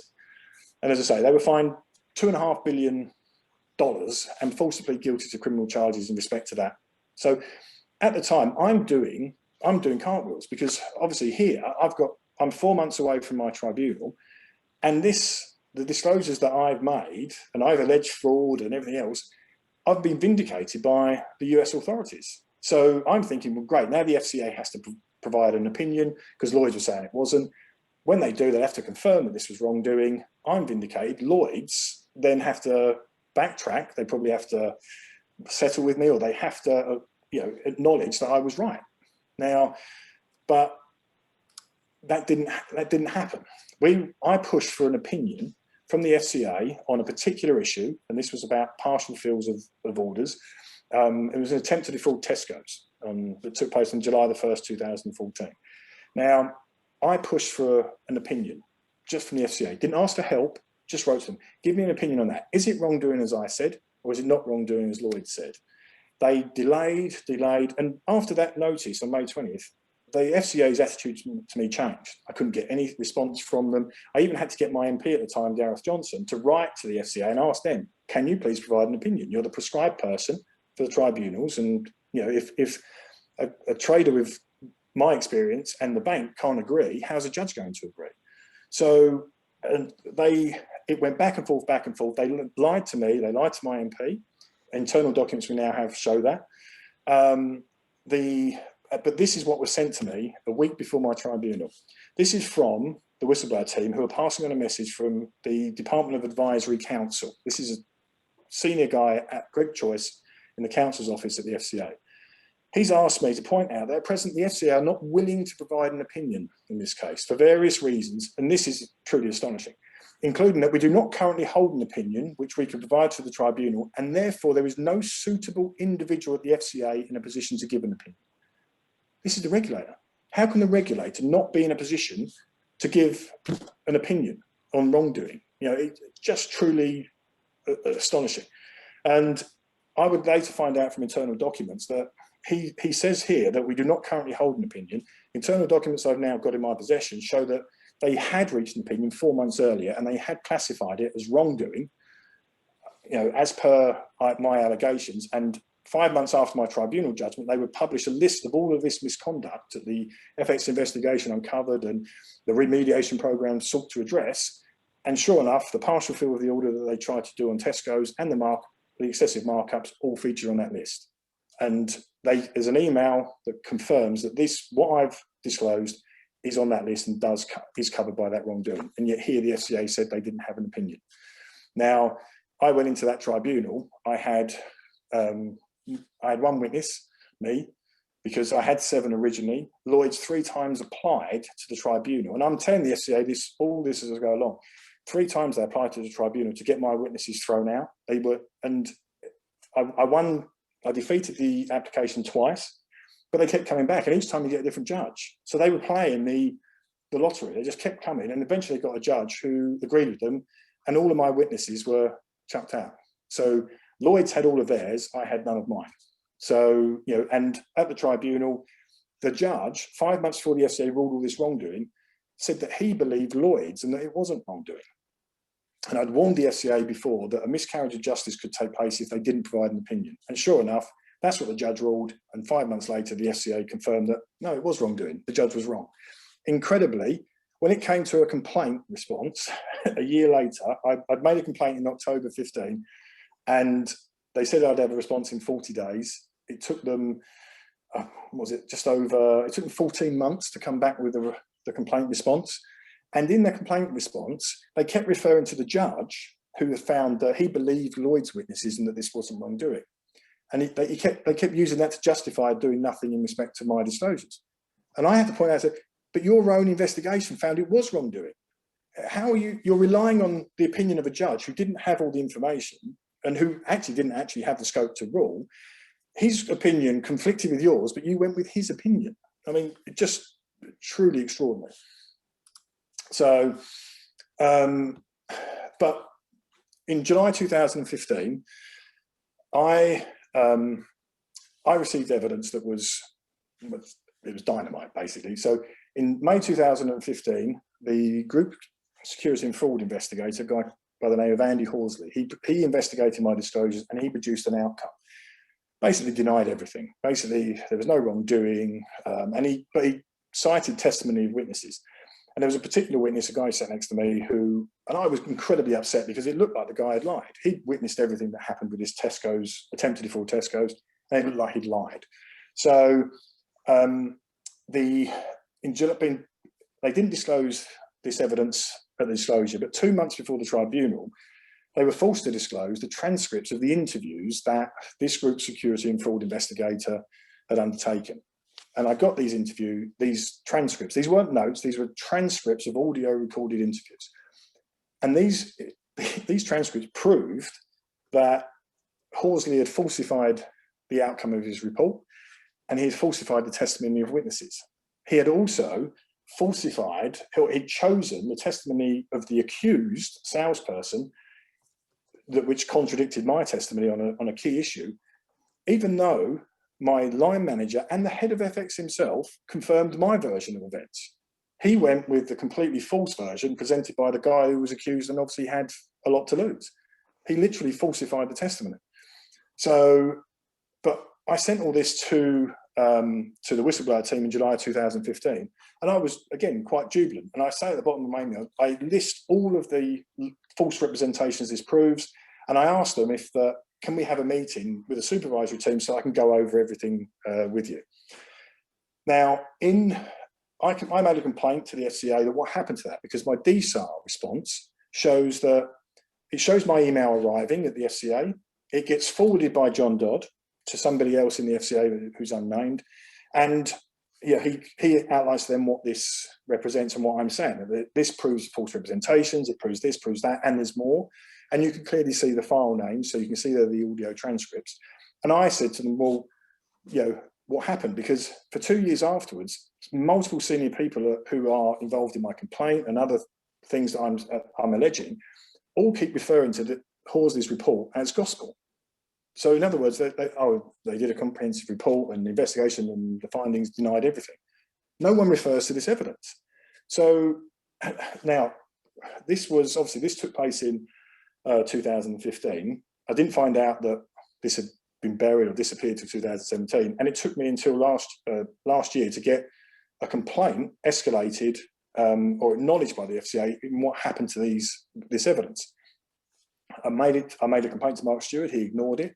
It was only when my MP Laura Trott wrote to the FCA and asked them, can you please acknowledge that you are looking at this complaint? They confirmed they had.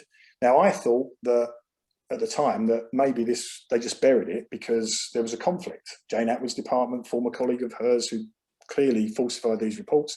Was that the reason? Well, but either way, they've got nowhere to go because this was smoking gun stuff. It proved multiple false representations. But the report that came back 2 weeks or 4 weeks ago, this is 2021. This is after Andrew Bailey's incredibly improved whistleblowing thing. The complaint response says that I've reviewed the available evidence and identified the reasons why you might not have received a response, but I could see that they considered the information you provided appropriately.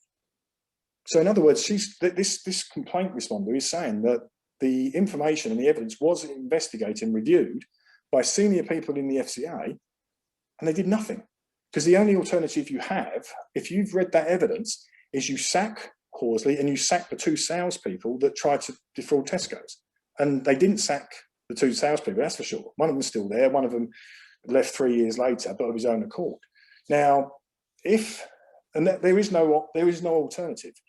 I've now proven that they tried to defraud Tesco's, as I alleged, and I've now proven that they produced a completely falsified outcome.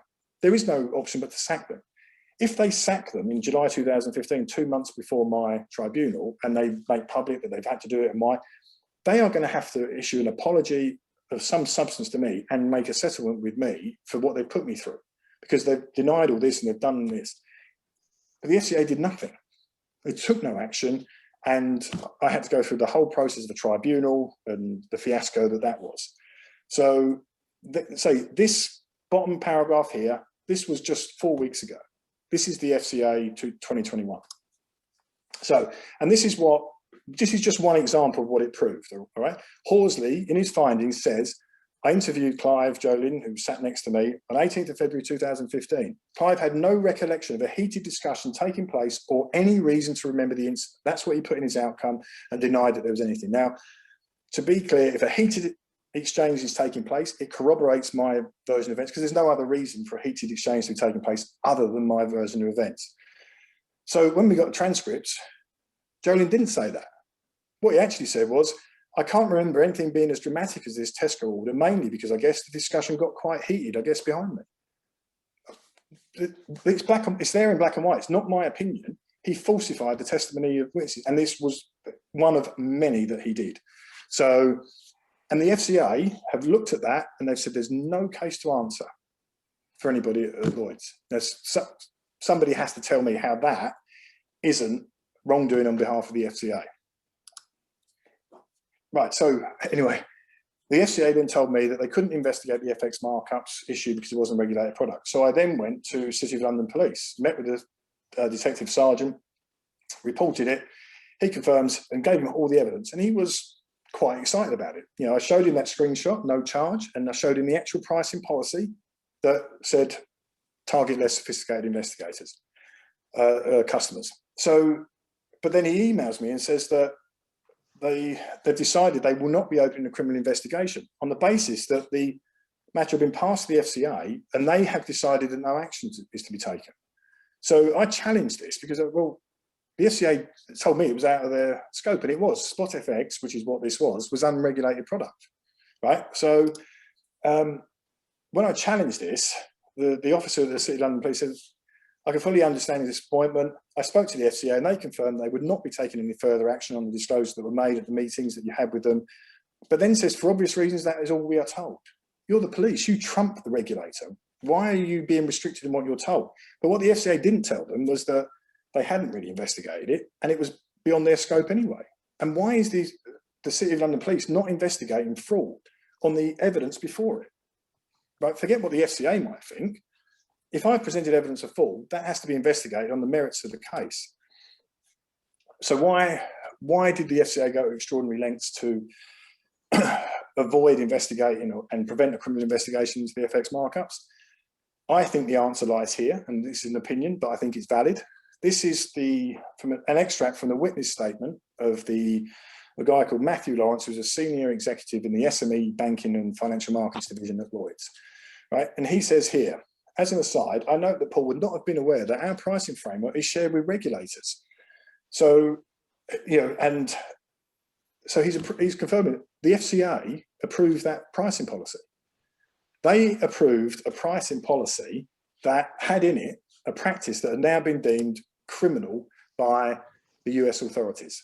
Now, for me, that puts the FCA in an incredibly embarrassing position. We've approved a policy that has now been deemed criminal in the US. Well, and for me, and I've used the term before, if you're a cornered rat is a cornered rat. Whether you're a regulator in it, you're going to fight tooth and nail to protect your corner. And I think that's the reason they buried it. Now, jump forward to May 2016, and the Times run a piece on exactly this: Lloyd's hidden fees for less sophisticated clients. And there's a whole article about, you know, what Lloyd's are doing here, undisclosed fees and everything else. And it made quite a splash. Anna Soubry, who was in office at the time in one of the business departments, she demanded an explanation from the bank. Nothing happened. However, internal documents now that I got from the FCA confirm that, yeah, nothing happened to Lloyd's, but there's an internal email here where they mention the article and they say it is possible the policy was leaked by Paul Carlier, a whisperer and former employee. So no effort investigating Lloyd's, but effort to hunt down the identity of the leak. Okay, it gets worse because on the 20th of May, there's an email sent to Tracy McDermott, who was CEO of the FCA at the time, and Andrew Bailey, who was Deputy Governor of the Bank of England at the time. And here it has, this firm, the firm, i.e. Lloyd's, has informed us that the leaked document was the financial markets pricing framework, and it is possible that the policy was leaked by Paul Carlier, a whistleblower and former employee within the financial markets division. There was a witch hunt going on. They weren't looking at Lloyd's as to what Lloyd's were up to and what they'd been doing, but they were all busy trying to identify the whistleblower. Yeah, so is that why Jeff Staley got off with such a light fine? So, but the biggest thing for me in terms of whistleblowing, and this is where we're going to put Andrew Bailey's claims about improving whistleblowing to the test, because in 2016 and 2017, I raised serious concerns with the FCA and Public Concern at Work, who are now called Protect, and it was regarding my tribunal judgment, because I didn't find out until closing arguments that the way I was trained to blow the whistle by Lloyds wasn't consistent with tribunal case law. So I had to, and I raised all of this with Public Concern at Work and the FCA, and basically said that the policies, the Lloyds policies, based on the model policy of Public Concern at Work, the big whistleblower organisation now called Protect, it's misleading employees by stating it's consistent with all applicable laws. It misleads employees by stating they are afforded protection under the policy, and it misleads all employees by detailing precisely what employers are obliged to do, raise a concern. Right? And it tells you in the actual policy how to blow the whistle to achieve this protection. Turns out that's entirely contradictory to tribunal case law. Now, the banks know it, and so did Public Concern at Work, and presumably so did the FCA. But I raised this with them. This is part of an email that I sent to both, and raising these concerns. All right, so they trained me to blow the whistle in a manner that they knew was not consistent with applicable laws. They knew that I couldn't win. If anything happened to me and I brought a claim, they knew that I couldn't win. Lloyds were effectively arguing in closing arguments that their whistleblower policy was a sham. So, and here, this bit here, colleagues should report a concern about wrongdoing or malpractice to line management in the first instance. That's all they say. That's the one line in the entire policy telling you how you must blow the whistle to enjoy the protection of the law, right? But again, it's completely wrong, because the case law that Lloyds introduced in closing arguments, and I know it's quite texty and wordy, but this is the case law that Lloyds introduced, and basically argued that the way I'd blown the whistle was not consistent with case law, therefore I shouldn't be classified as a whistleblower. And the judge agreed. I even argued that I shouldn't be held accountable to this case law because I followed the whistleblower policy. I should be held accountable to that. And the judge ruled, no, this case law overruled that.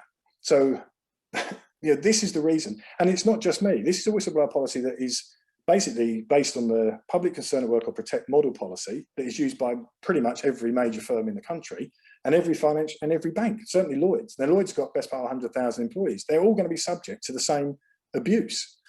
So again, this is part of the supplement that I put to the FCA and to Public Concern at Work, and said that this is knowingly creating an illusion to millions of employees that they have protection if they follow these policies as written, right? So every employee that blows the whistle faces the very real prospect of losing everything, as you well know.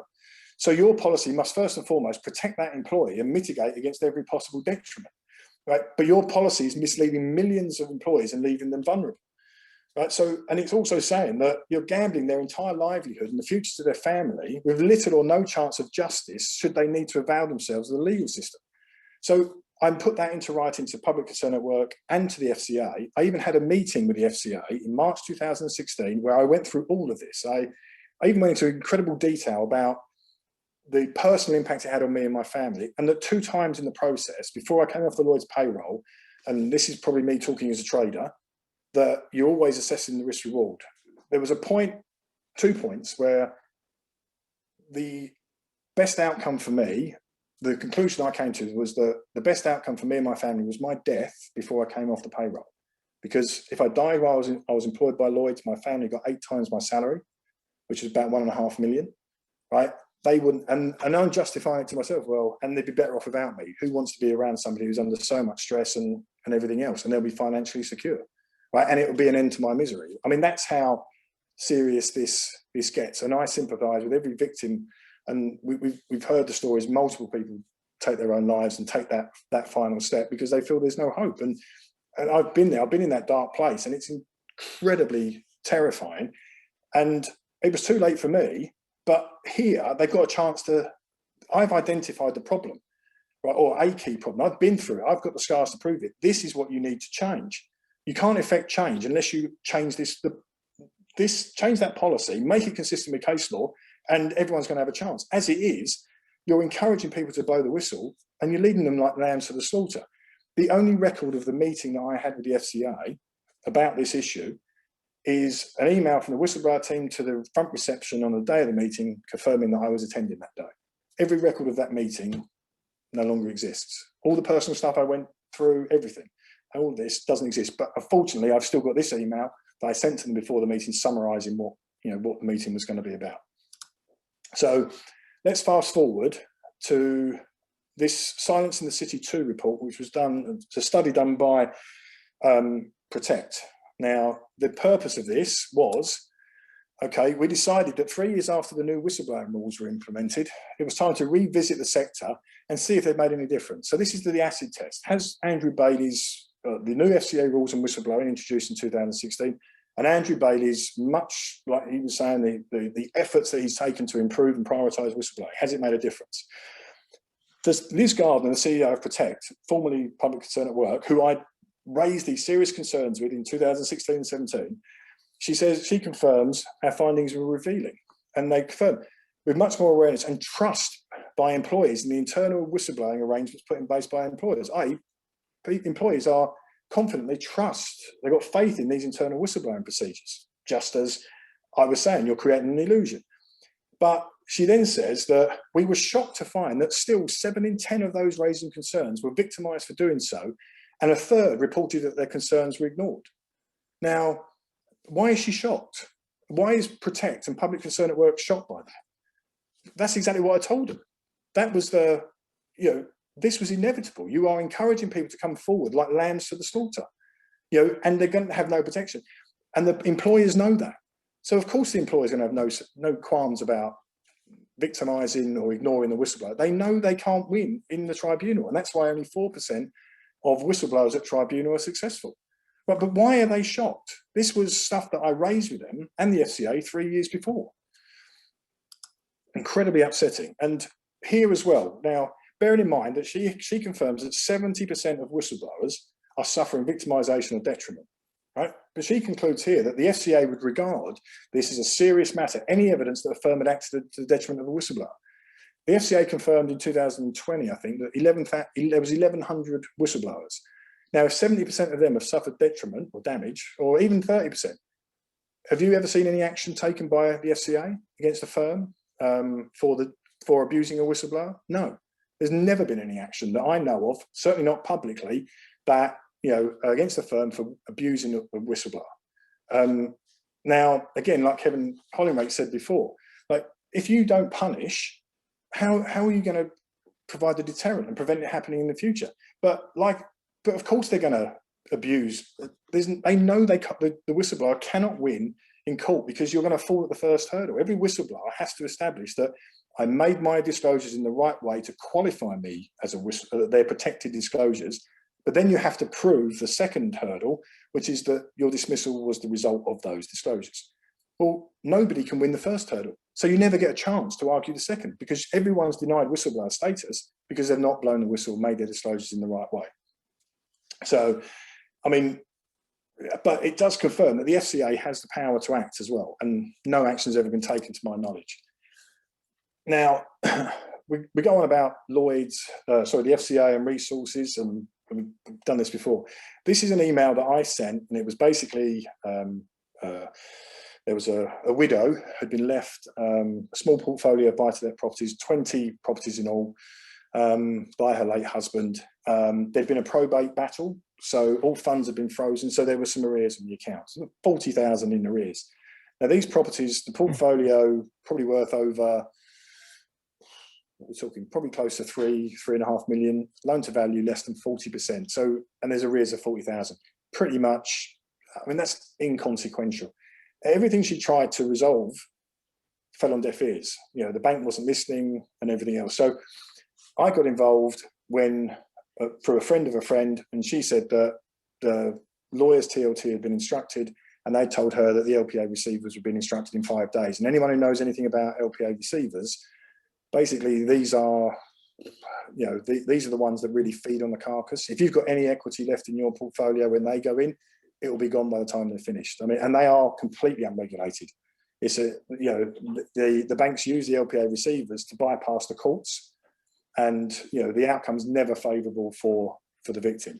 So I sent this email. I outlined my concerns, and I made a proposal that she be afforded time to sell one or more of those properties, release some equity so that she could pay down the arrears and carry on repayments. And first part of my complaint is why had no one suggested this? She was dealing with property experts at the bank. You know, nobody had put this forward as a proposal. So, but importantly, I copied Andrew Bailey's office on the email. Within 3 hours, the bank had agreed to that proposal. They disinstructed the lawyers and they called off the LPO receivers. And they agreed to allow her 3 months to sell one or more of the properties, release some equity, pay down the arrears, and everything would carry on as normal.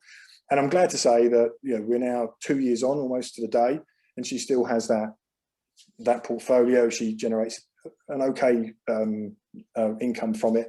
You know, it doesn't compensate for the loss of her husband, but at least she has that, and so do her children have that legacy.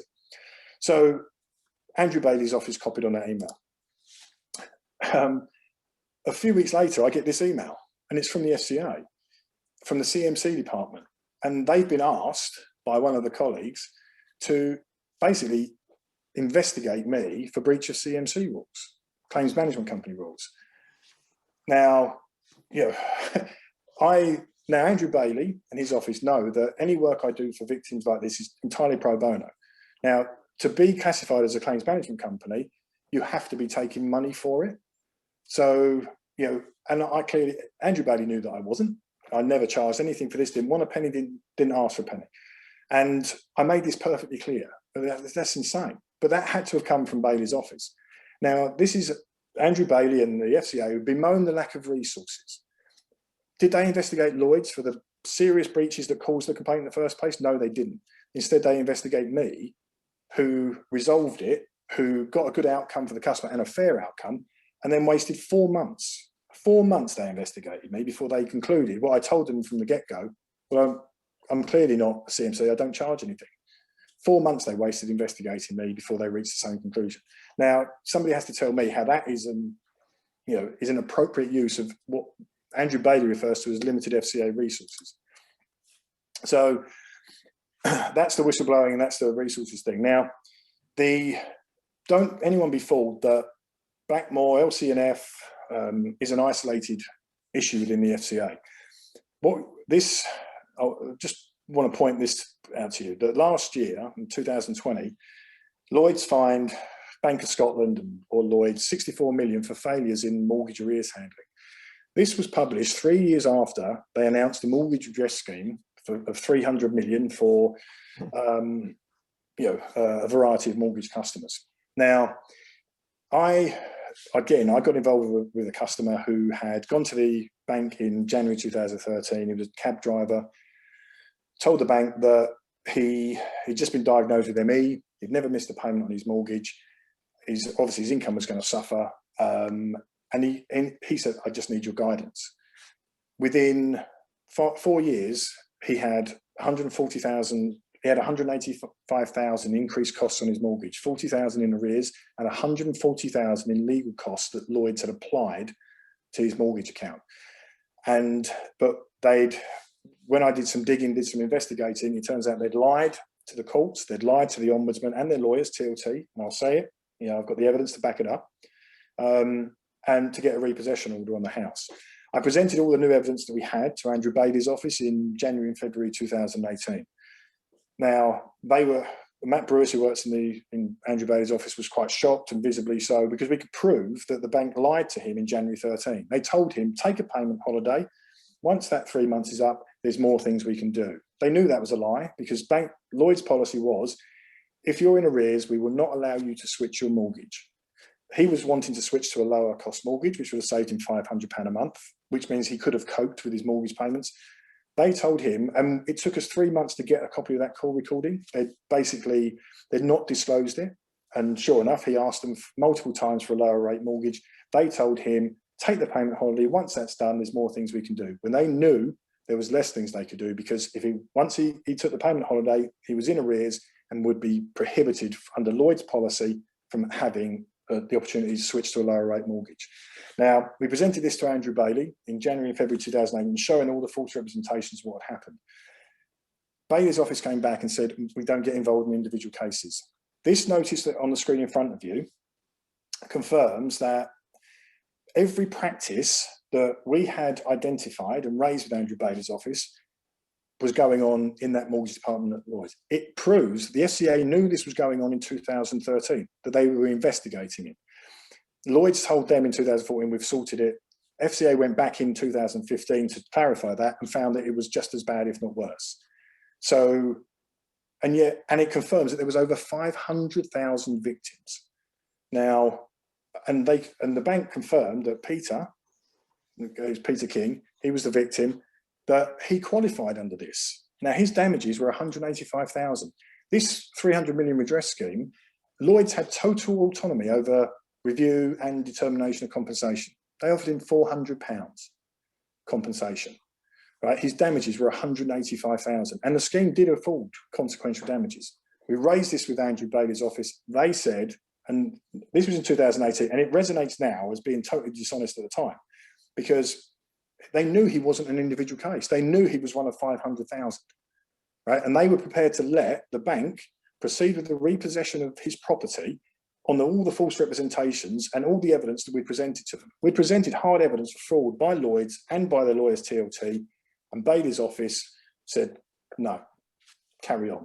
Now, it was only because a victim of H. Reading, who knew the victim's wife, agreed to fund legal representation for him. And they essentially drafted a letter before action, a draft particulars, which basically documented exactly what we'd put to Bailey, all the evidence and everything, and submitted it. And within 3 months, the bank settled, 185 grand gone, and a new low rate mortgage. Now, that is astonishing, but the bank doesn't do that unless they know they're in the wrong. And I was not privy to what the settlement had been. I got that from a source at Lloyds, who was quite highly placed, and he told me that the outcome of that, because they can't talk to me because they're obviously subject to NDAs. Now, that outcome came in December 2018. Peter had been put through stress, an enormous amount of distress for 6 years, and tried to take his own life on one occasion. Right now, obviously, he was already suffering with ME. He was a vulnerable customer. Now, sadly, in December last year, Peter passed away from a heart attack.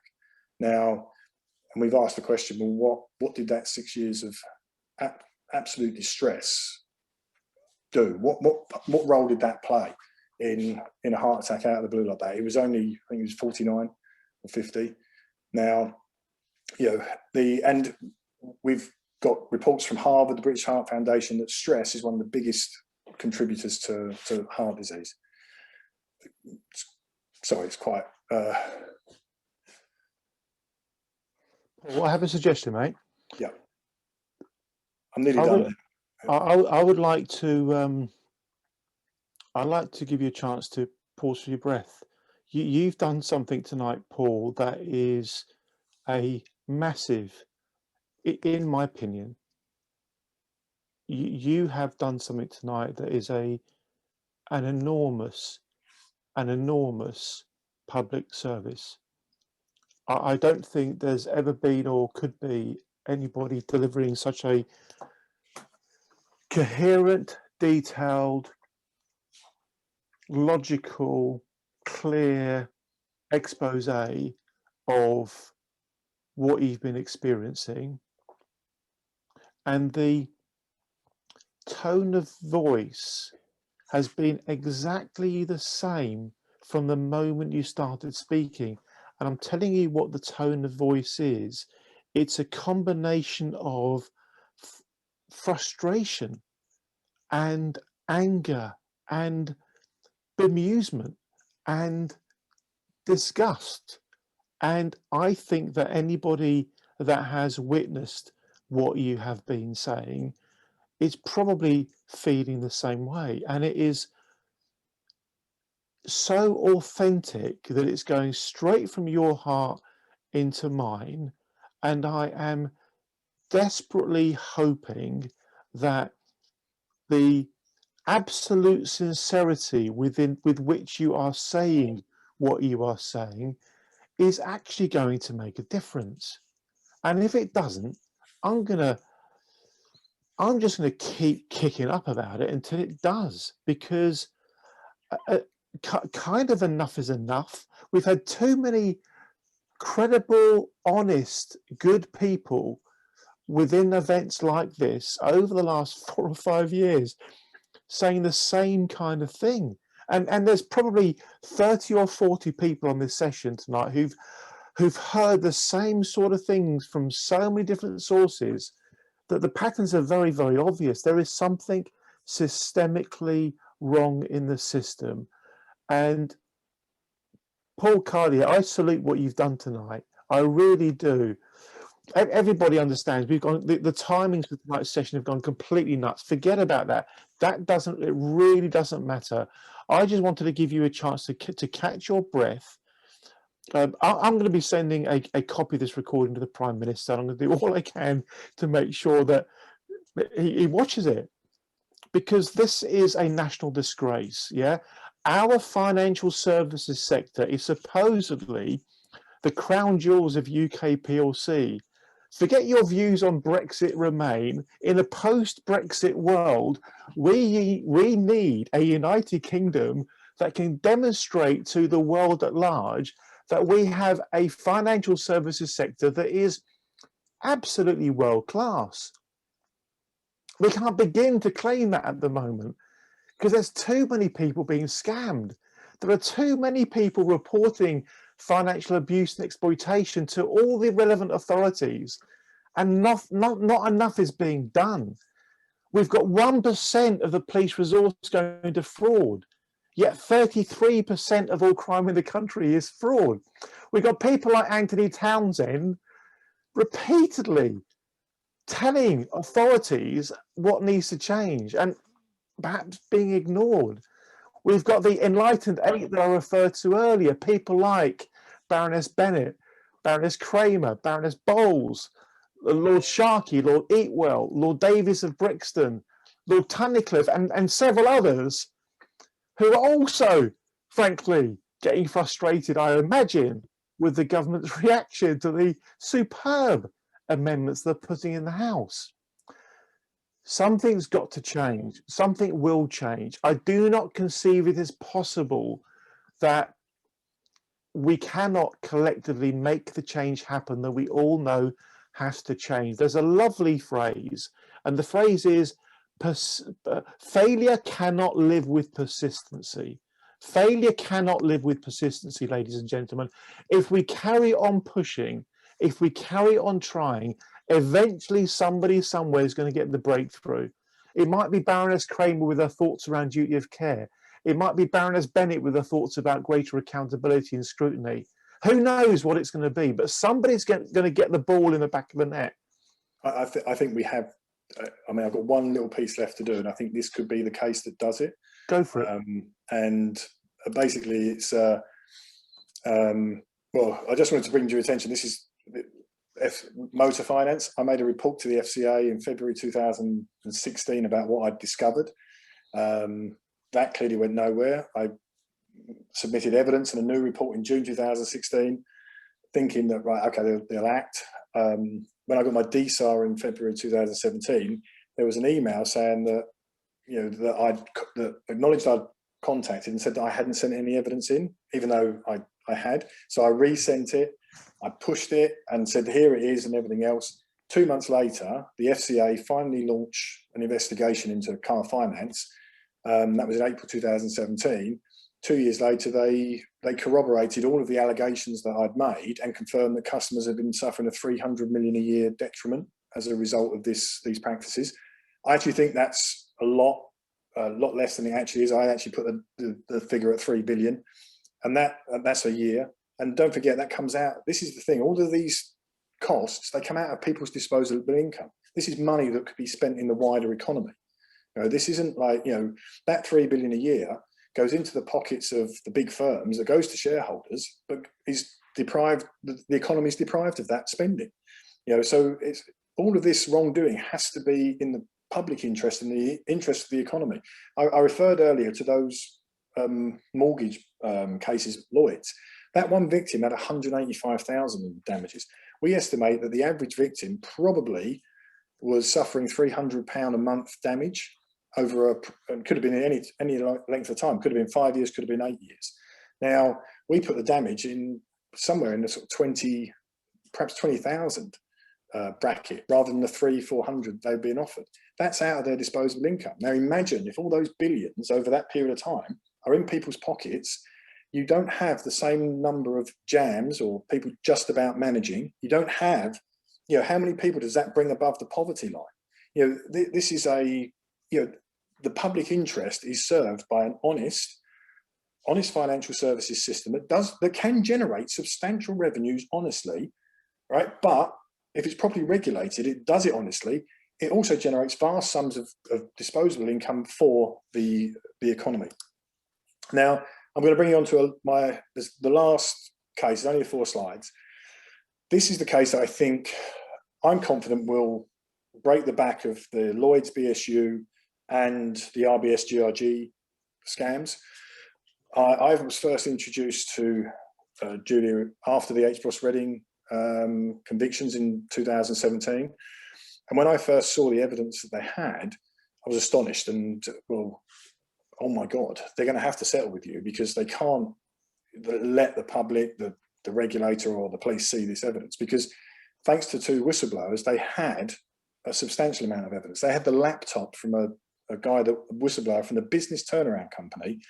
That when you look at it, you had all the emails behind the scenes between KPMG, between Lloyds, between the turnaround company, between Granger PLC, a major property company that had a relationship with Lloyds. And you can see that there was a strategy to basically force this company into insolvency. Now, we got more and more evidence, you know, because one of the things that we do, we review on several cases substantial amounts of evidence, but what we also do, we can always identify what's missing, because obviously for financial products, there's always a process, there's documentation. Well, where's that? There should be this, there should be that. So over a period of time, we managed to put together a dossier of substantial evidence, and via Julia's MP, Jim Fitzpatrick at the time, we presented it a summary. It was 27 counts of wrongdoing of one kind or another, some of which was fraud. And when there was a 54-page dossier to go with it that expanded on each and had evidence to prove each. This was Andrew Bailey's response, basically just vague nonsense. And he goes on to say that I should clarify that a number of the issues you have raised are in relation to firms or activities that are not regulated by the Financial Conduct Authority. Well, fraud comes under your remit and you can report that to whoever you need to. Now, this is, you know, so to date, there's been no engagement with the FCA, no response to any of that evidence at all. But we fought tooth and nail. We managed to get it up through the channels to the Serious Fraud Office. And the Serious Fraud Office has had this now for 14, 15 months. And they, in my opinion, have no option but, because of the evidence is just so substantial, they have no option, I don't think, but to prosecute. And just a quick summary of some of what they did.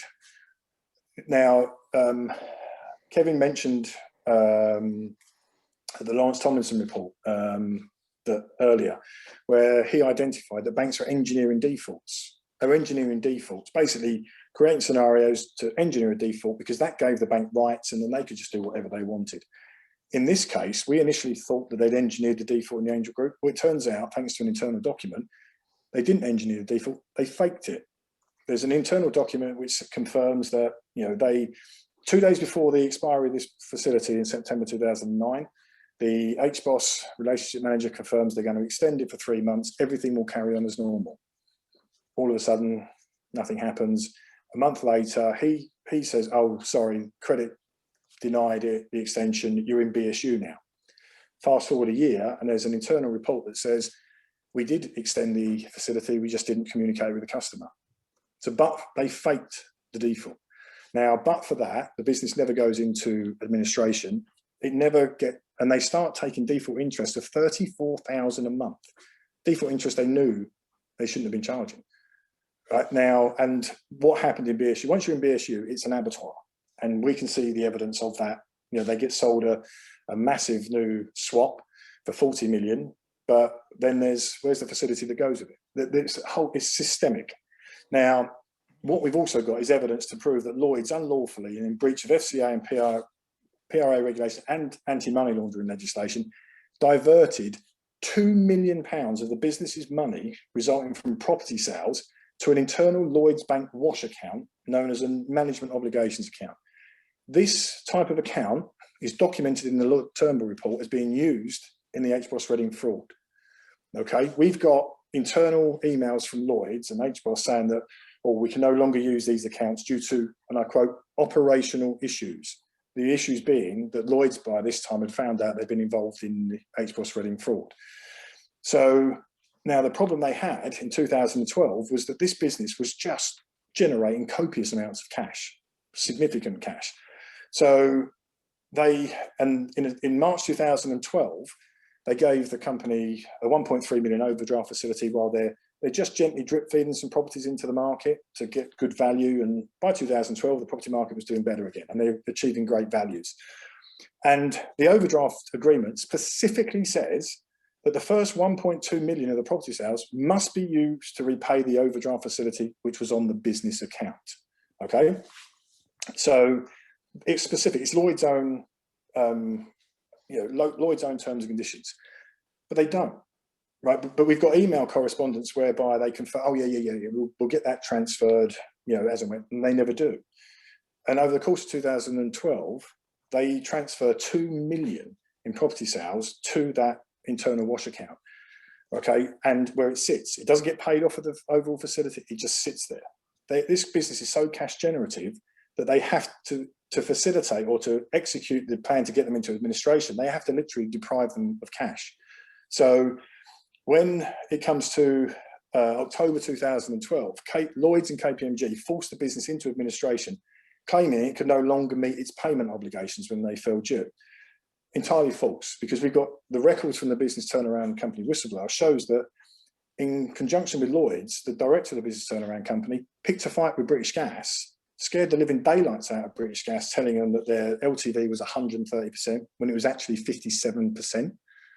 So that scared British Gas into issuing like a winding up petition if they didn't pay this £100,000 bill. So obviously and they now know that October the 12th, they've got to pay the company's got to pay £100,000 to British Gas. The day prior to this payment, the bank and its partners took £196,000 out of the business account to settle multiple invoices.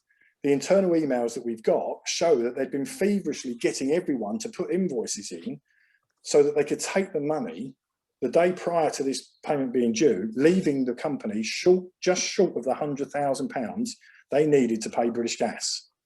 Now, that would be astonishing enough that they did that. However, and this is the bank statement showing all the payments.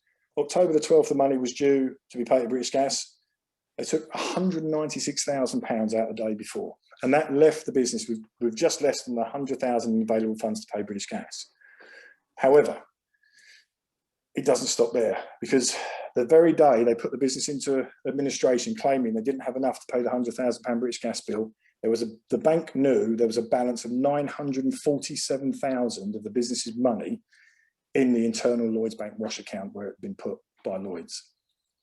It's fraud and money laundering, because that money had to go. These were the results of sales of properties belonging to that business.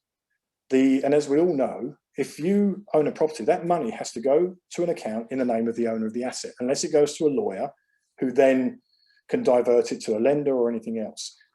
It cannot go to an internal wash account, which is essentially a third-party account of the lawyer, not when there's no permission from the customer for it to go there, okay? And when the only document that dictates where that money should go is an overdraft agreement from Lloyds that categorically says it has to go to the business account. 947,000 was sitting in that internal wash account that belonged to the money. And they are putting the business into administration because they didn't have the full £100,000 to pay British Gas. What's more disturbing here? You see this, look at the address here. It says BOS Re Angel Group. Now, previously, that actually said management obligations account, internal wash account. However, they doctored it to make it look like it was a regular account, but the sort code and the account number confirm that it is the same internal Lloyds Bank wash account. And the business was forced into administration. Who gets appointed administrators? KPMG and David Crawshaw, he of HBOS Reading fame. He was the KPMG partner appointed. So KPMG worked with Lloyds to force them into insolvency, and then they pick up the lucrative administration work, being appointed administrators. Now, as you know, that has another consequence, okay? The consequence being that the business owner now has no rights to any information and no rights to make a claim. The only party that has the right to make a claim is the administrator, KPMG.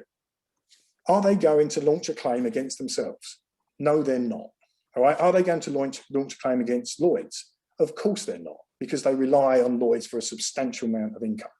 Right. But the fact is, Lloyds, and when they made these statements, Lloyds knew that money was in that account. They knew it belonged to the company. They knew they were lying when they were forcing the administration.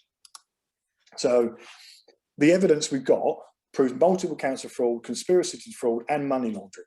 The bank and Herbert Smith have engineered entirely false representations so as to deny it. However, when we made the reports, we didn't reveal all the evidence we had. If you do that, the bank will basically create a narrative to fit around what you have.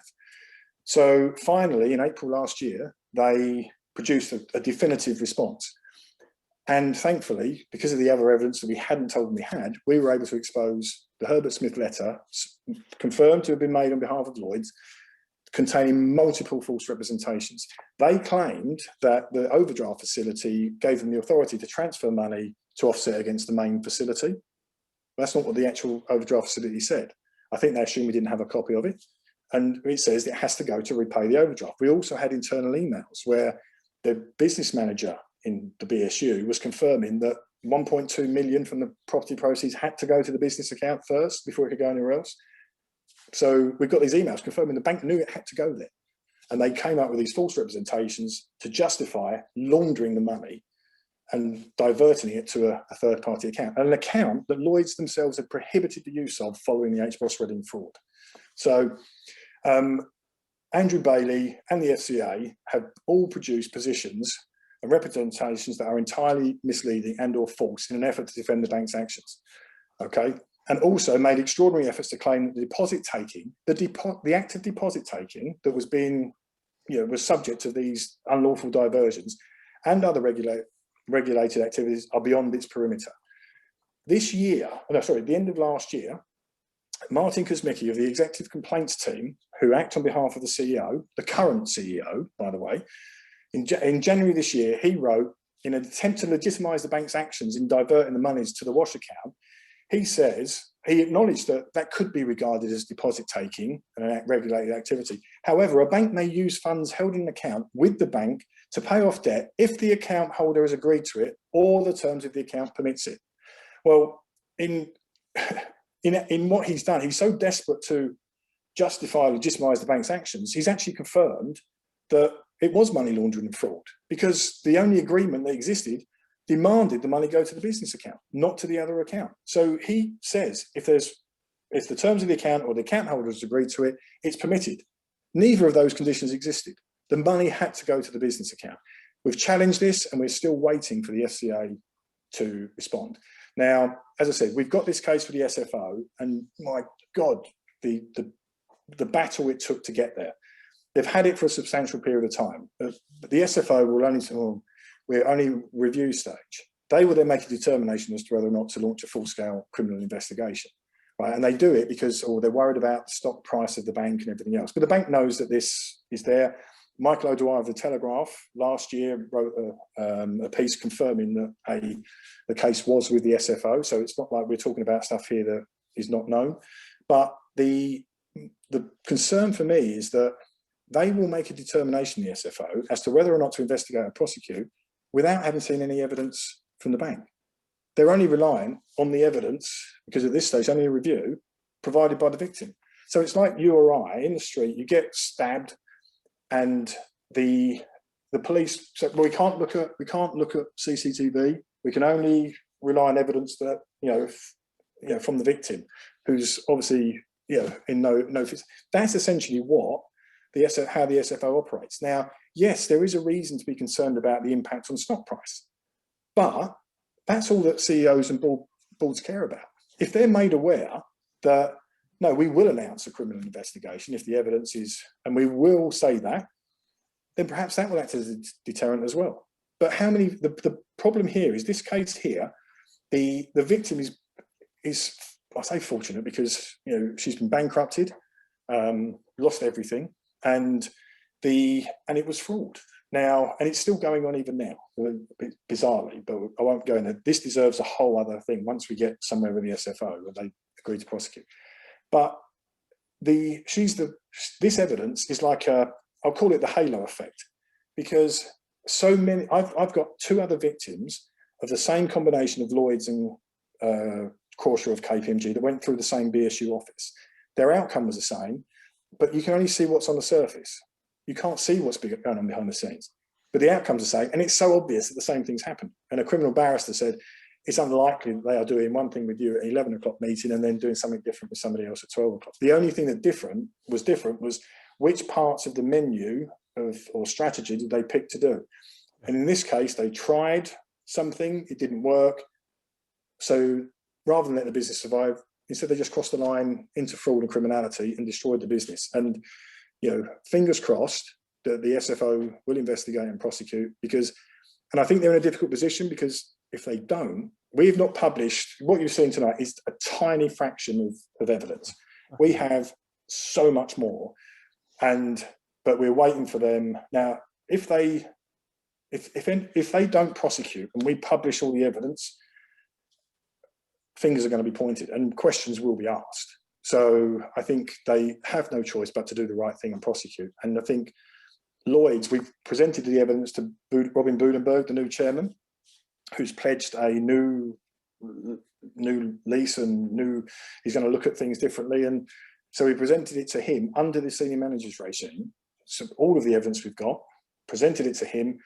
Now we'll see what he does. Now he's personally responsible under the senior managers regime. We'll see what he does, what the FCA does, and what the SFO does. But if the SFO prosecute, the halo effect will be to expose what was going on, not just to one business, but to thousands, not just in Lloyd's, but GRG as well. So on that note, I will... Wow, blimey. And I apologise to everybody. You've had to listen to me for too long, but hopefully it's been helpful.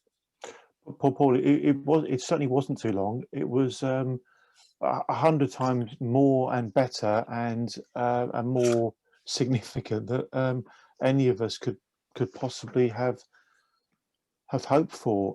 I think before we do anything else, I think we should definitely all, please, in the chat and physically now, show our appreciation to what we've all witnessed. That was just amazing. Thank you, Paul. Thank you very, very much. Whether this leads to change or not, you can sleep tonight knowing, Paul, that you've done absolutely everything you can as a man of integrity and honour and truthfulness to try to do the right thing. And I'm repeating what I said earlier, the tone of your voice, that combination of frustration and anger and bewilderment and annoyance hasn't changed. And I hope in some way it's actually been healthy for you to get it out there. And that's one of the reasons why, when I recognised you were taking us into some priceless territory, I just wanted it to let it run.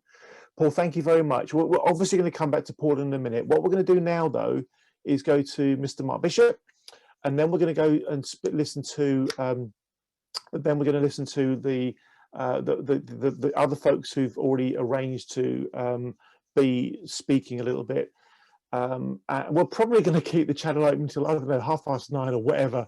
In a minute, I'm going to go and get a bottle of brandy or something and enjoy myself and relax a little bit. Mr. Mark Bishop, pick us up from there, please. Thank you very much. Thank you.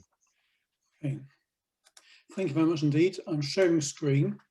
I'd just like to check whether you can see my presentation, the opening slide. Yes, we can. Perfect. You can see it. Great. Okay. Yeah. So I'm going to really go right back to where we started, which is Blackmore Bond, and really do what I can to help the victims of that, but come out from that to help the victims of all of the other cases of regulatory failure, because that's what they really are. Yes, they're cases of kind of misconduct by the industry and people just outside of the industry, but really they're regulatory failure cases, because it's the lack of regulation that makes it possible for these people to operate with impunity. So the first thing is we need redress and reform. Everybody who's a victim of one of these scandals, that tends to be their two priorities. I'll stress here I'm not a lawyer, so this is not legal advice. The first one is, in most of these cases, your job number one is to get the insolvency practitioners out, because usually they've been appointed by either the directors of the scheme, the fraudsters, or by the FCA, the people who want to cover up regulatory failure. But in this particular case, they chose some people who I trust. In fact, I recommended them. Jeff Boucher from Duff & Phelps, he's done Connaught. Weaver in Capital, he actually got somebody locked up for that one, and a few others. So he knows what he's doing and he's honest. The bad news is he's not going to get you any money from the normal recoveries, because it's all gone. So the recoveries, if there are any, are going to come from what's euphemistically called the regulatory family, or the 3 Fs. So I'll take the FSCS first. Now, it may be that some people have invested through IFAs or via SIP platforms, or it may be that an occupational pension scheme transferred money directly into this thing, or transferred money out knowing that it was going to this thing. And you may therefore be able to claim via the FOS and then the FSCS when the firm goes into default. But there won't be a lot of those. Don't hold your breath. For most of you, you really got to look at the FCA.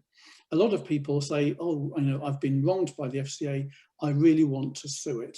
Now that is difficult to do because it has unlimited money, because it can just simply put up the levy to whatever level it needs. It can outspend the richest person on this planet if it needs to, because it's ultimately the banks create money. So it's difficult to do that. There are carve-outs under the law. The carve-outs are the Human Rights Act. You can say that your right to quiet enjoyment of your money has been breached, or you can go for bad faith if you could prove that they were acting dishonestly. I think dishonestly will be difficult in this case, because I don't believe all of those people could be taking bungs. I think they were just, they have a culture of inaction, and they did what they normally do, they did nothing. You could try suing individual officers of the FCA for non-feasance in public office. What that means is that they failed to perform their statutory duties without reasonable justification. I think you're on a very strong wicket with this one, actually. I think that Paul's evidence is compelling, because those people are officers, it's not random email addresses, and they've responded back, so you can prove that they saw it. It would likely lead to bankruptcy and career termination for those individuals. And when that happens, the liability transferred to the employer under the doctrine of vicarious liability, as it's called. So it is a route to getting the money back, but it'd be a hell of a fight. I have to say, I think if you were to go down that route, as soon as you issued, you'd be in a negotiation with them about money, because the individuals don't want to be bankrupted, and what they'd be handing you is money from the levy payers, not money from themselves. So I think it's quite an attractive course of action. There are others you could consider. You could complain to the FCA about regulatory failure. I think you should do it anyway as soon as possible. And then you could escalate to the Complaints Commissioner when it rejects the complaint, which it will, and then apply for a judicial review when the current Complaints Commissioner, who I think is a patsy put in by the FCA, says that it did nothing wrong or it's nothing serious. You could write to John Glenn, the Economic Secretary of the Treasury, demanding an independent review under one of these sections of the 2012 Act. They will resist or argue for a delay.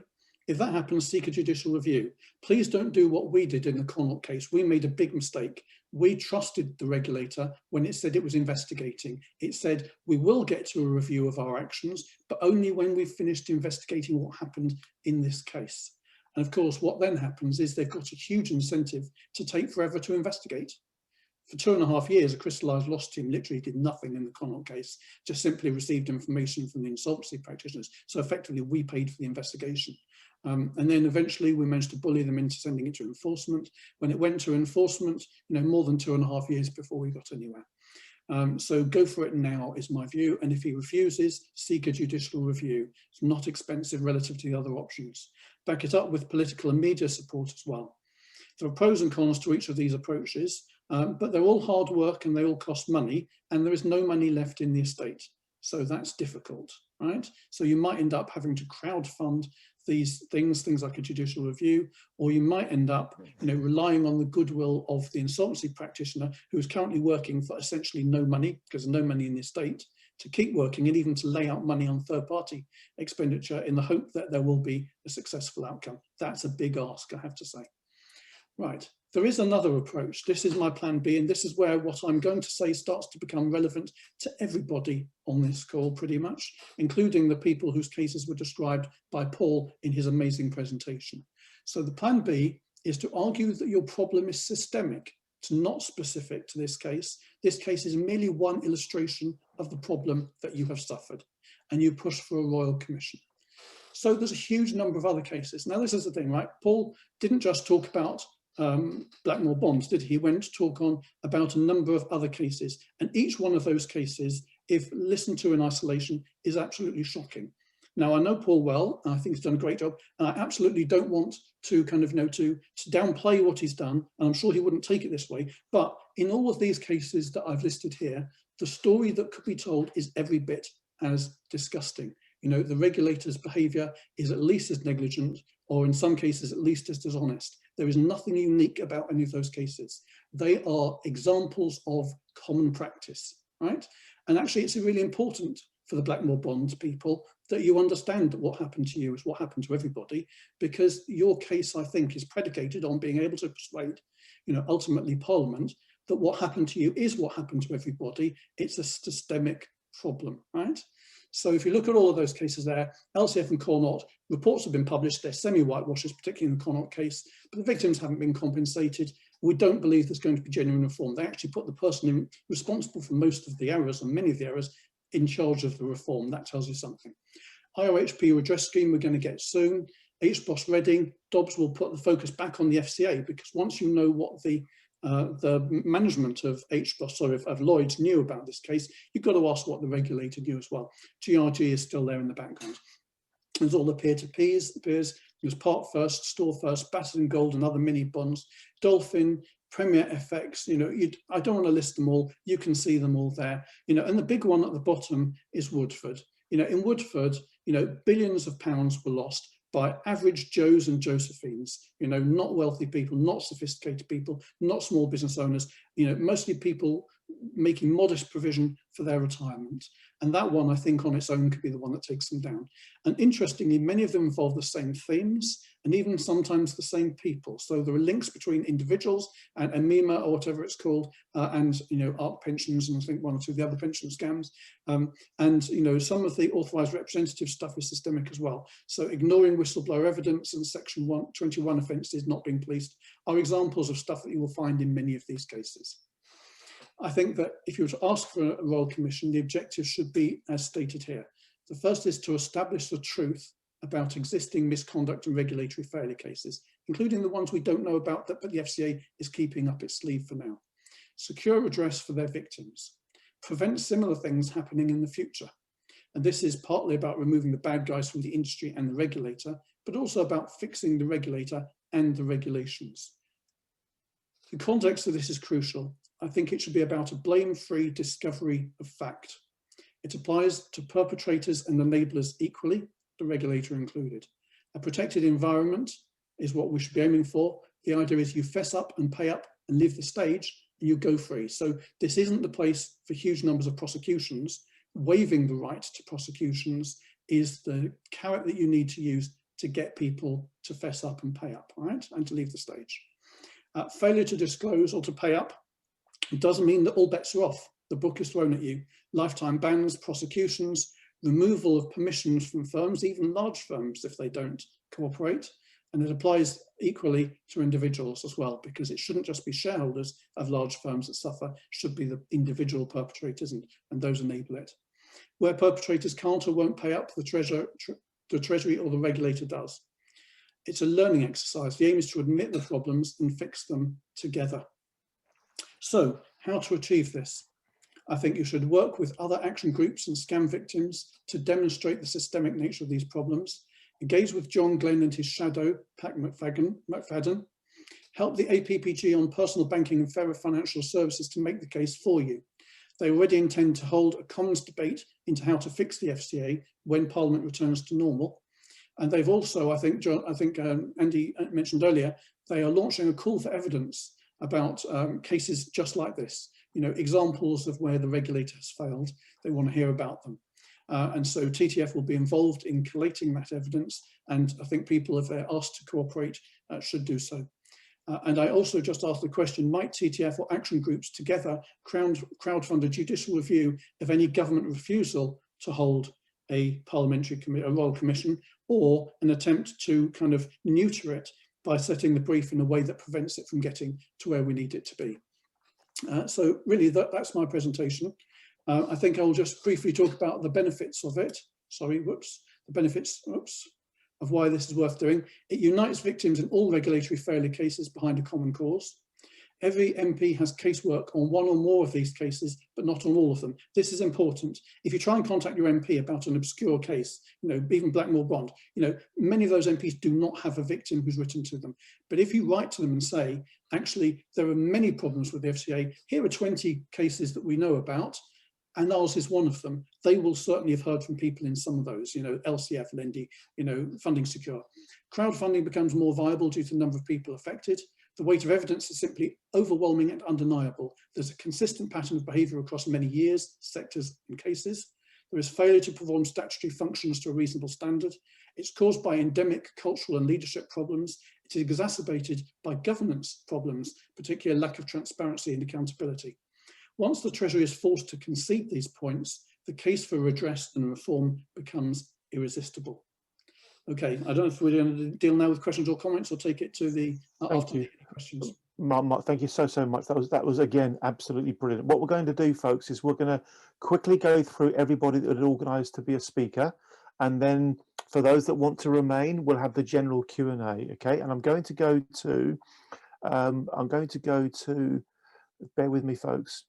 I'm having to kind of improvise and be agile and flexible here, and thank you all for being exactly the same. Can I please invite Baroness Bennett of Manor Castle to unmute and speak? But just before we do that, can we once again just show our appreciation to Mark Bishop? That took a lot of time and preparation to prepare and deliver. Well done, Mark. Well done. I am heartened by the sense of camaraderie amongst some very, very, very knowledgeable, giving people. Baroness Bennett, please introduce yourself and share whatever thoughts you'd like to. Thank you very much. Thank you very much, Andy. And I want to repeat the thanks from everybody to Mark and to Paul, particularly Paul, for hugely powerful. I haven't been able to be here for all of it, but what he's really done is put sort of human flesh on the bones of what I'm hearing a lot from Lord Seeker in the House. I'm a Green Party member of the House of Lords. I've been there for about 18 months. And really the reason why I'm on this call tonight is that I've, in the last month or so, been working through with both the Financial Services Bill and the National Security and Investment Bill, and doing my best to really present the understanding that we have the kind of thing we're hearing tonight. We have a huge problem with corruption. We have a profoundly corrupt financial sector. Wow. And what you were saying, Andy, about our international reputation, I was reflecting back, it was pre-COVID, so it must have been more than a year ago. I had a meeting, a group of young students from the University of Michigan who were studying corruption, came to visit me in the House of Lords. And I said to them, and you know, just up the road there at the city is probably the most corrupt, or very close to the top corrupt place on earth. And what was interesting was they all just looked at me and nodded and sort of wondered, you know, you're going to say something new or original. And that is what, you know, informed opinion out there in the world knows and understands. And I want to just very briefly address the issue of the really underlying problem here, which is the utter failures of our democracy. Because you've been talking about the failures of the regulators, the failures of individuals, but what we have here is a massive systems failure. And at the heart of that is a regulatory failure. And what I've seen with the Financial Services Bill and the National Security Investment Bill has really been deeply shocking, because I was also at the same time in parallel on different days dealing with the Domestic Abuse Bill. Now that Domestic Abuse Bill, if you go and watch a debate or look at an order paper for it, you'll see there are amendments being put from all sides of the House, each amendment championed by one person who often's been working on this issue for years and knows it inside out. And there'll be, you know, a dozen, 20 speakers coming in on this amendment, pushing the government, shoving the government, and, you know, the House has passed multiple changes to this bill, which this general agreement improves it. if you then, you know, walk over to the adjoining chamber into the Financial Services Bill, you will find most amendments, there's the proposer, there might be one or two other people speak, and then you get the front benchers, the Lib Dem front bencher, the Labour front bencher, and the minister. The debate is just incredibly thin.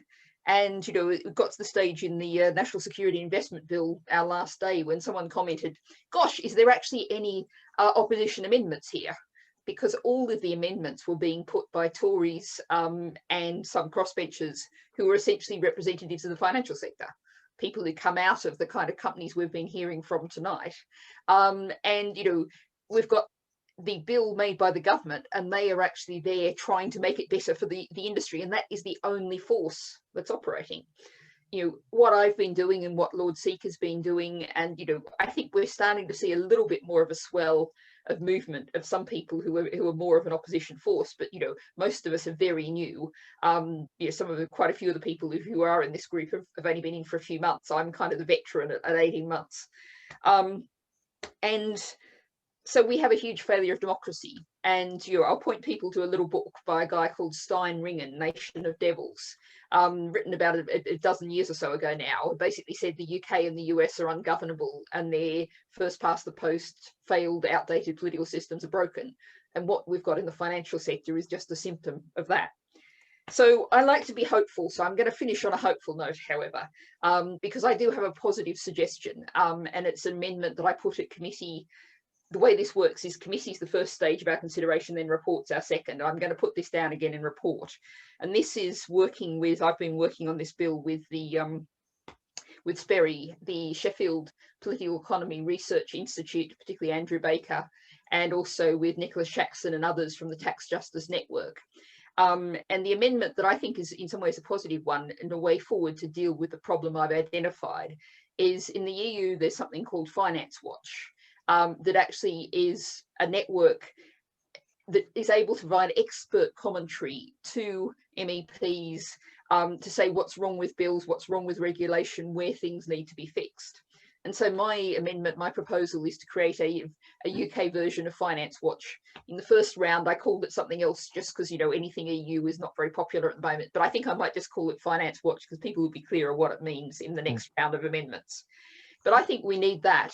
And the other thing we need, the other amendment, which I will run again, is to say that we actually need a cost-benefit analysis of the financial sector, because SPERI's done some great work on the what's known as the finance curse. And there's a whole body of literature called Too Much Finance. And SPERI says it's cost us over 20 years something like 2.5% of annual GDP from having too large a financial sector. And I won't go into the details here, but anyone who wants to go away and look at it, Finance Curse, Andrew Baker will find you a whole heap of stuff on that. And so those are the things that I'm running with the bill. But I'm also just trying as much as I can to deal with the detail of where things are wrong. You know, take the National Security Investment Bill. There's an amendment that only anyone noticed because someone put down an amendment saying this clause should not stand part of the bill. And it's basically saying the government, if it's sort of doing something under this bill that costs the company some money, it can give, if it gives the company more than £100 million, well, it's got to report it to Parliament. And the whole House, by which I mean about 4 or 5 people, kind of threw their hands up and went, what? And it's worth saying that, you know, all of these bills, and we have a huge problem, there is no scrutiny in the Commons, the other place, as we call it.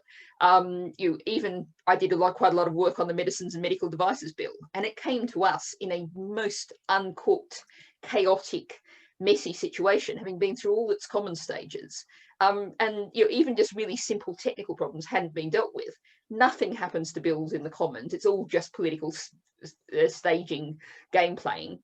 And then it comes to us and we try and tidy up the mess with, in the case of financial bills, literally a handful of people trying to do that from the side of the public good, trying to represent the public. So sorry, I did finish a bit depressingly, but we're trying to work on it. Fantastic, absolutely fantastic. Baroness Bennett, I'm so grateful to you for spending time with us today. Believe me, I and others within our community have been watching every single word argued by the likes of yourself, Baroness Kramer, Baroness Bowles, Lord Seeker, Lord Eatwell, Lord Tunnicliffe, and so on. And it is very clear that there is a cohort of right-minded parliamentarians who are tenacious and talented, very knowledgeable, who hopefully will be able to find ways of working collaboratively to drive the change that is necessary. Baroness Bennett, thank you very much. Can we please all show our appreciation to Baroness Bennett? Thank you very, very much. Thank you very, very much indeed. Absolutely wonderful. I'm going to go now to what we call our Just a Minute round. So it's a bit like the Radio 4 programme, Just a Minute. Everybody about to speak has been given the opportunity to share whatever they want to say, so long as it's under a minute, okay? So the next speaker is going to be Simon Dean Johns, then Ian Fraser, then Andrew Candy, then Charlie Griffiths and Sujata Luptayan. Forgive me if I've mispronounced anyone's name there. Then Dave Davis. Of course, some of those folk may have already jumped off because we've run over. Tonight is the night for ignoring timetables, ignoring structure, and just going with it. So the strategy is no strategy. There's a bit of Bruce Lee in there somewhere, who knows. Let's hear from Mr. Simon Dean Johns. Simon, your thoughts, please, if you're with us. Thank you.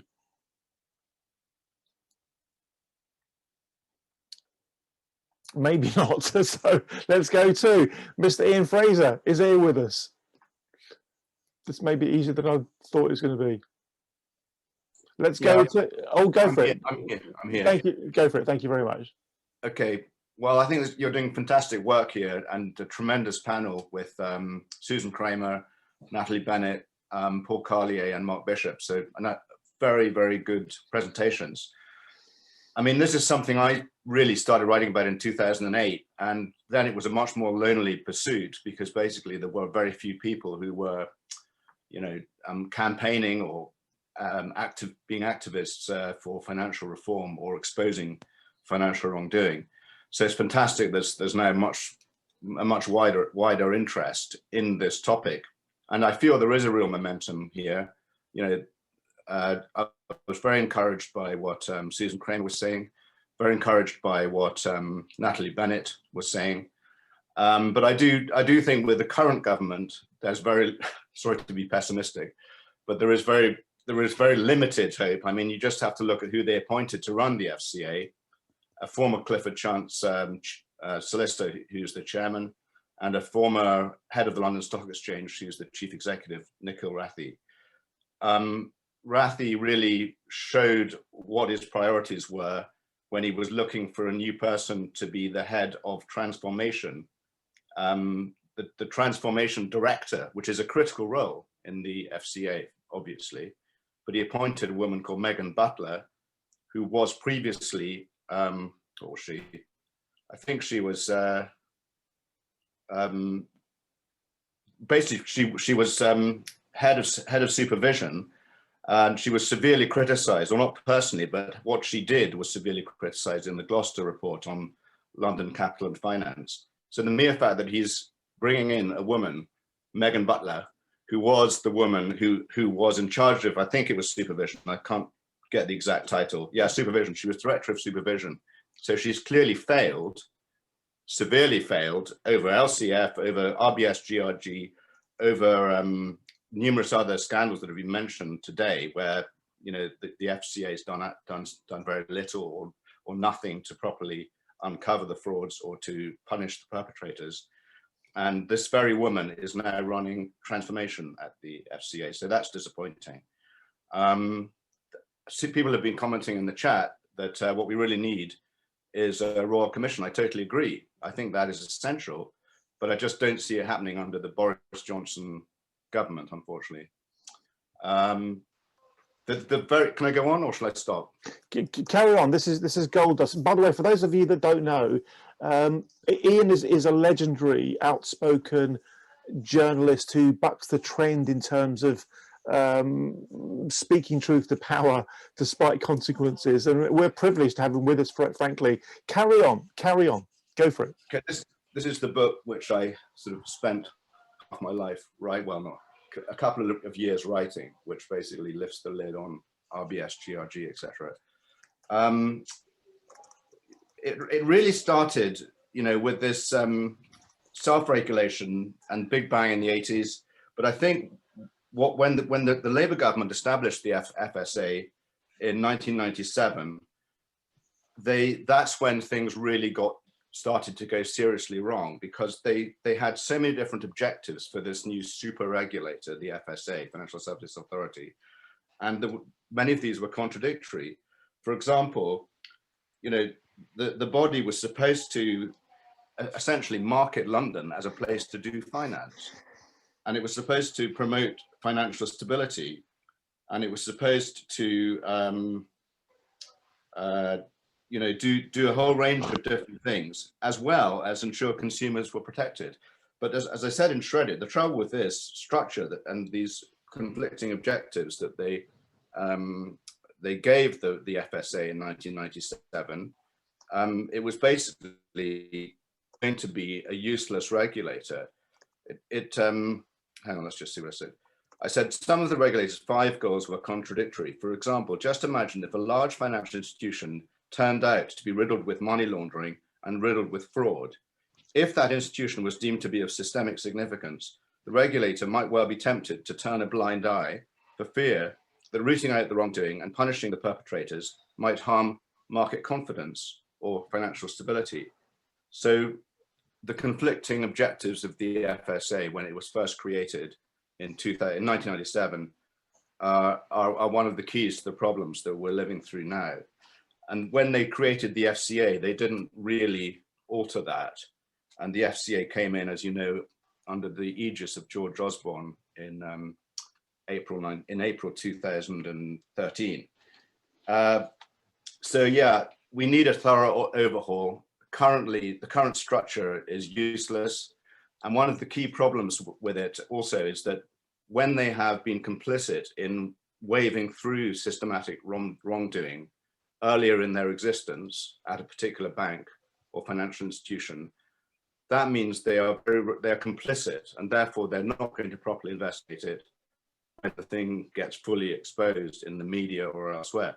So for example, with GRG, with the Global Restructuring Group, in September 2011, the FSA went in and investigated it and gave it a clean bill of health, saying that Royal Bank of Scotland Global Restructuring Group was a fit and proper division within RBS. So, and that letter exists. I've got the letter. It's about a 12-page letter from the FSA to Derek Sage, who used to run GRG within RBS. So therefore, the regulator becomes complicit, and its whole process then is basically stymied. That it's, having already said what it was doing was fine, what GRG was doing was fine, it's impossible for it to properly investigate what really happened within GRG. I'll end there. Ian, thank you very much indeed. Let's quickly show Ian our appreciation for sharing his thoughts. It really is, it's great to have somebody with your caliber involved in this activity. Wonderful stuff. Talk about having to be reasonably agile, but we're doing it. And here we are. It's we've still got 57 people with us tonight, and this is serious stuff.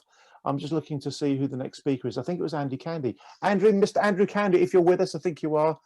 Please unmute and go for it. Thank you very much. Hi, Andy. Yeah, just quickly say some great presentations this evening.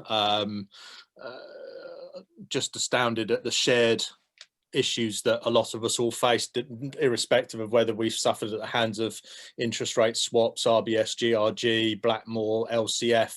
The consistency of the problems that we've all faced trying to bring our complaints to the regulator are just mind-blowing.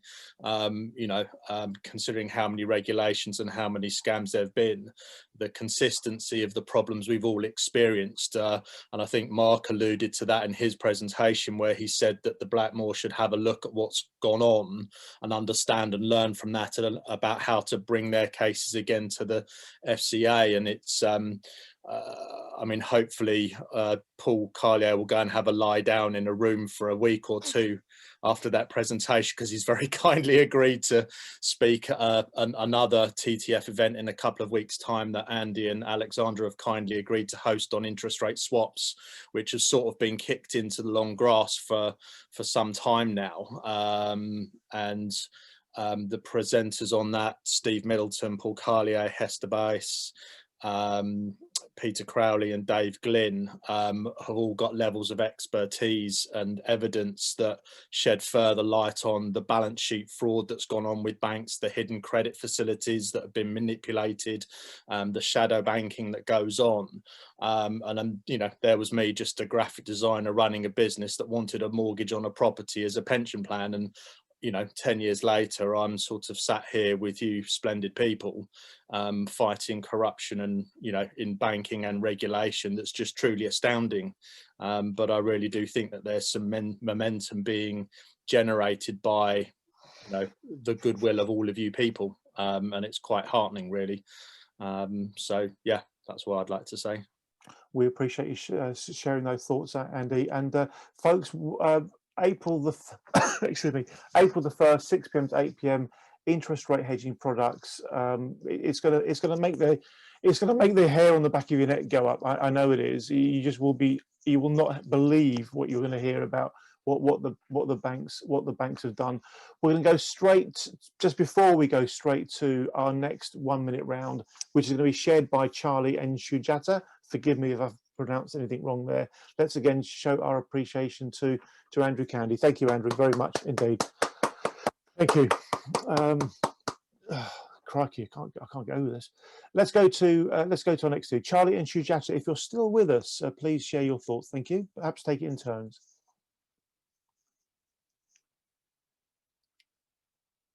You may not still be with us. Or just wave at me if you are. Andy, they emailed to say they had to leave. Okay, thank you for letting me know, Alexander. Of course, I perfectly understand. We'll provide them the opportunity to share thoughts in due course if they would like to do that.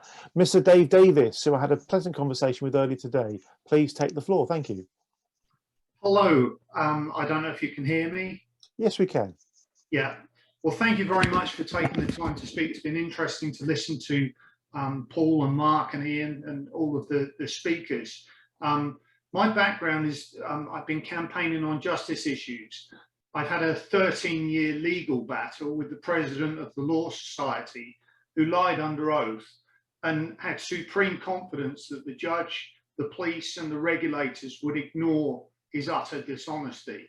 I recently represented myself in the High Court and actually got a favourable ruling which led to the president of the Law Society resigning last week, which has taken 13 years to get to.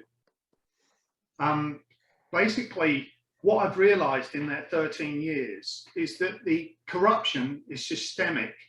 It's not one aspect. In my view, the government itself has recently been found to have acted unlawfully by the Good Law Project on lots of issues, including the COVID contracts, for instance. The financial regulator, we've seen and heard all of the accounts this evening with, you know, extensive credible evidence of utter corruption, in my view. It's not incompetence, it's not negligence, it's utter corruption, it's systemic corruption. And it's the same with the legal regulation. The Solicitors Regulation Authority have proactively covered the dishonesty, in my case, by the Law Society president. And it's the same across the board. The police regulators have failed, the judicial regulators have failed, the financial regulators have failed.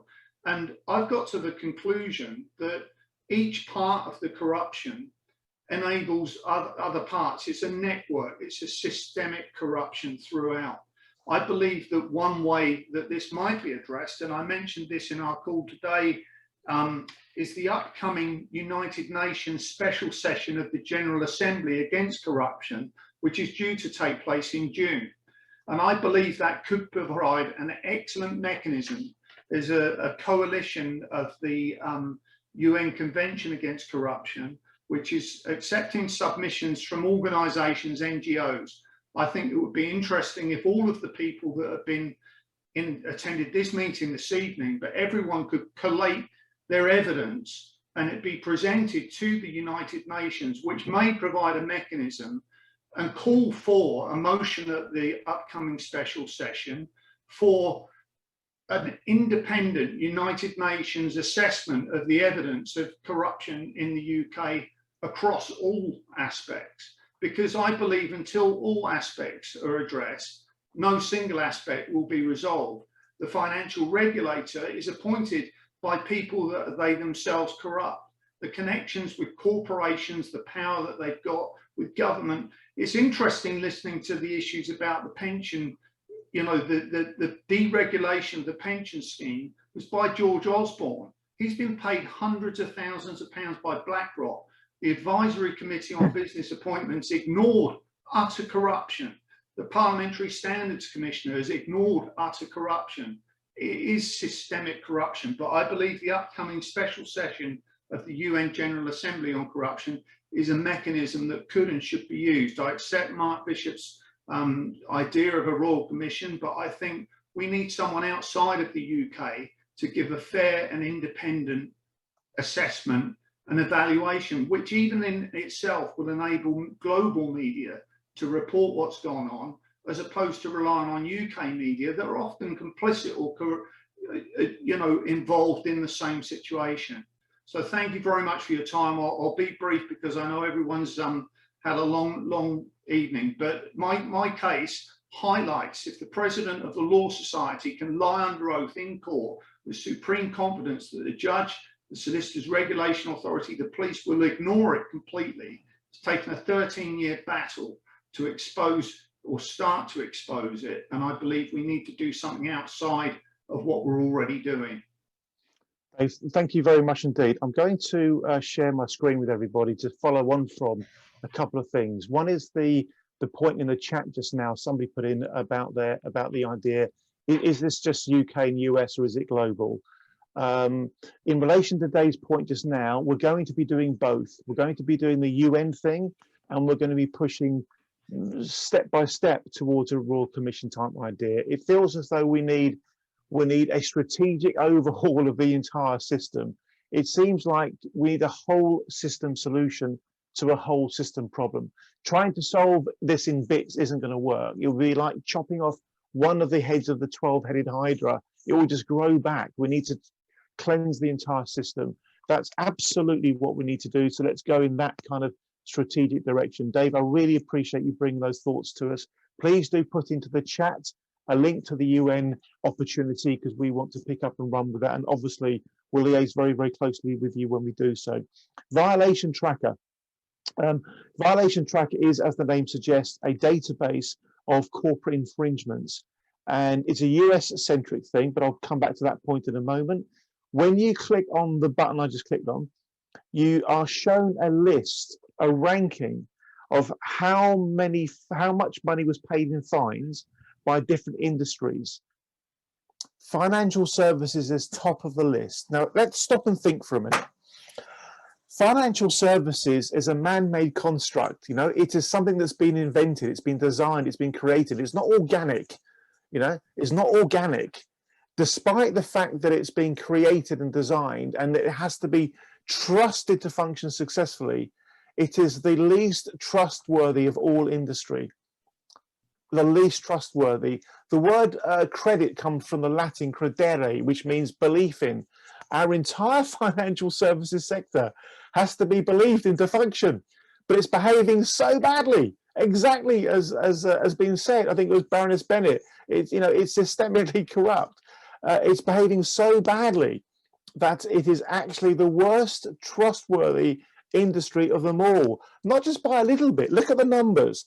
Since the year 2000, 330 billion, not million. If it was million, that would be a lot, wouldn't it? But it's not. It's $330 billion worth of fines against the financial services sector. And look how far ahead it is compared to number two. Number two is pharmaceuticals. By the way, that's pharmaceuticals with all the stuff around opioid addiction and so on. 50 billion.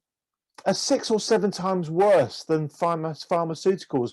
I think the maths works out that you've got to add up number 2, 3, 4, 5, 6, 7, 8, 9, and 10 before you get to financial services.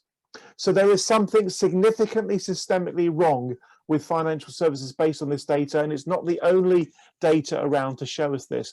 But not only that, ladies and gentlemen, when you look at the data in a bit more detail, you get a pattern, and the pattern is the same organizations being caught doing the same things by the same regulators who fine them, they pay it, because it's not coming out of the pocket of the chief execs, etc., etc., etc.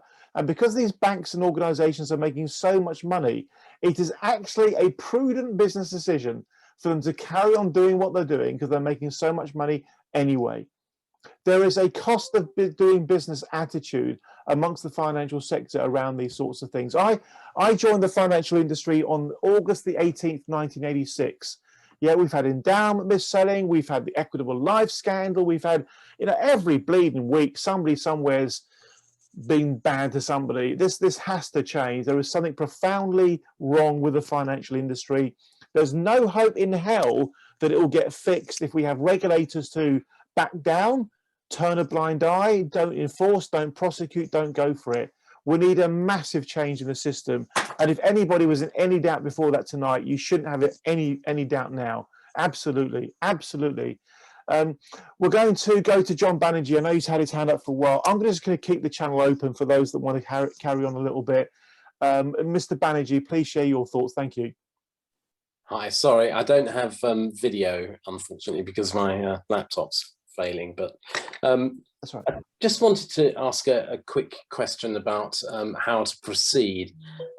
Mark's given some excellent ideas about post-Blackmore, but my specific question to the group is regarding putting further pressure on Mr. Bailey and current incumbents at the FCA, like Mark Stewart, the head of enforcement.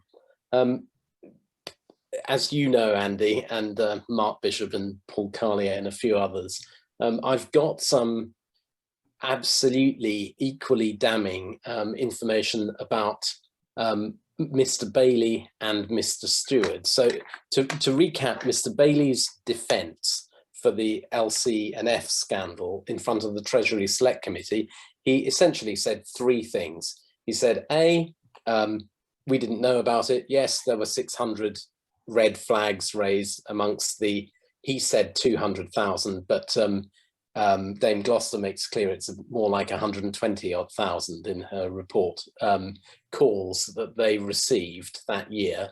There were 600 red flags about LC&F, but none of those 600 made it to senior management within the FCA. The second thing he said was that we were busy on other priorities, principally whistleblowing issues. And the third was that the matters weren't inside the regulatory perimeter.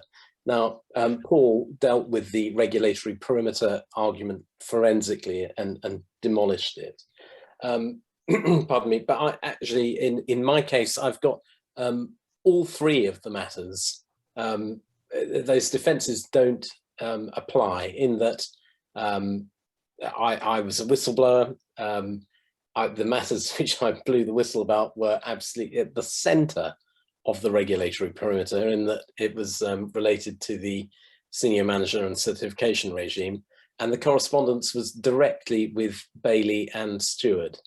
Now, I'm wondering how best to mobilise this to keep the pressure on, and I think this might be a question specifically. I'd love to know Paul's thoughts on this, but also Dave Davies and Ian, but everyone else as well. I mean, if you've got any thoughts on how best to keep the pressure up on the FCA, because frankly, sorry, and of course Mark Bishop, keeping the pressure up on the FCA now, I think, is absolutely crucial. I think that the Blackmore issue is brilliant for demonstrating quite how misleading and disingenuous Mr. Bailey has been to Parliament in the form of the Treasury Committee, Select Committee.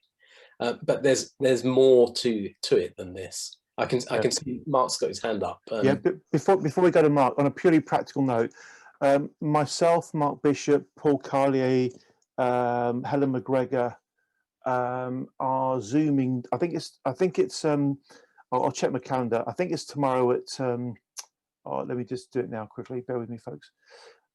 2 p.m. and 2 p.m. Andy. Thank you very much. We have a post-event strategy conversation. Yeah, can I join you? Yeah, please do come to that.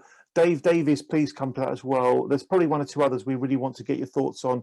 We'll invite Baroness Bennett as well, and all the other parliamentarians, because you're absolutely right. We actually need a game plan. We need to figure out, where are we now? Where do we ultimately want to get to? How are we going to get there? All those kind of sensible, MBA type questions that Mark Bishop's been talking to me about for over recent months.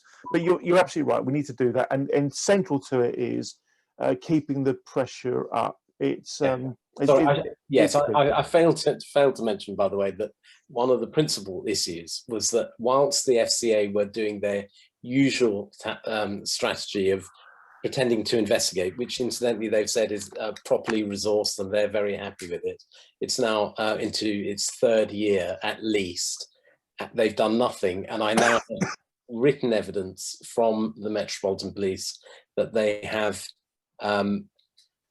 impeded a criminal investigation into related matters. Yeah, we understand. Thank you very much indeed, John. We'll definitely pick this up. Alexandra, if you're still with us, and you may well have gone to bed already, I perfectly understand if you have.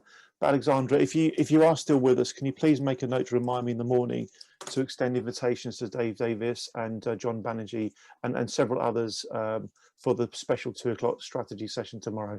Thanks, John. Superb stuff. Gorgeous motorbike, by the way. What was it? What is it? What's the bike? What's the bike? Oh, I think we'll miss that. Let's go on. Ducati. Sorry, Ducati. I thought it might be crazy man. So, anybody else want to say something? Wave your hand at me. Just go for it. Mr. Nicholas Wilson. We'll go to Nicholas. I'll obviously we'll try to make it possible for as many people to get a word in edgeways as we can. It's been a freaky, weird night. I'm very happy with this completely random chaos theory kind of approach. It just feels like it's the right approach tonight. Nicholas Wilson, please briefly introduce yourself. I'd like to ask everybody to be succinct in your points so we can get through as many as we can before. I'll be very. Thank you very much. Go for it. I'm known as Mr. Ethical on I'm a whistleblower against HSBC fraud. My frustration is we've heard an awful lot about all the regulations being ignored or just dismissed and so on, but it's people doing it. When I reported, the FCA said to me they don't investigate fraud, go to the police. So I went to the City of London Police and they said go to the FCA. But twice I reported the FCA for the HSBC fraud to David Manley, City of London Police. Twice he refused to investigate it, even mocked me. He now works at HSBC. Now it's people behind all this. It's people like Bailey, who's the governor of the Bank of England. It's people. Why are we just talking about words on paper? It's people behind this, and people in Parliament as well. John Glenn, there are people behind this, and we should be focusing on those people and making sure they do not get these jobs. I think you make a great point, Nicholas. In fact, you reminded me of something that Lord Seeker said last week. I forget the exact line, but the gist of it was, on paper, we've actually got a really good regulatory framework. Yeah. It's the application of it that's falling down, and that's people, and it's corrupt people who are lining their pockets to prevent justice. Thank you, Nicholas. Please wave at me if you want to say something. I think we had Pauline Creasy earlier. Pauline, are you there? Please unmute and speak. Hi. Hiya. Yeah, thanks very much. I just wanted to say a couple of things, actually, because I'm embroiled in an FC investigation, and I happened to be meeting with Mark Stewart just before Paul's excellent article in the Daily Telegraph came out the next day. And I just wanted to let everybody know that I think it's very important that we as a group start acting now, because they were very seriously rattled by what was coming out. I had an hour's meeting with him, and they were just, he and his team were in an absolute state about it. Him and one of his main managers, Mark Lewis, who is always there. Don't know whether any of you know him, but he is definitely totally anti-consumers, you know, and hates any implied criticism of what they're doing. I've never seen Mark Stewart lose his cool to the extent that he did. He was hysterically angry. Wow. And he was also extremely angry with me, as Paul knows, because they had just published a final notice.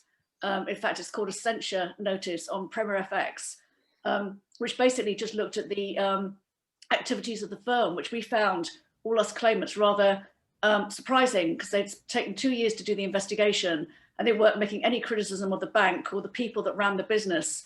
The business was no longer running, hadn't been running for 2 years. So why issue a censure notice saying, what if the business had still been running, we would be fining it.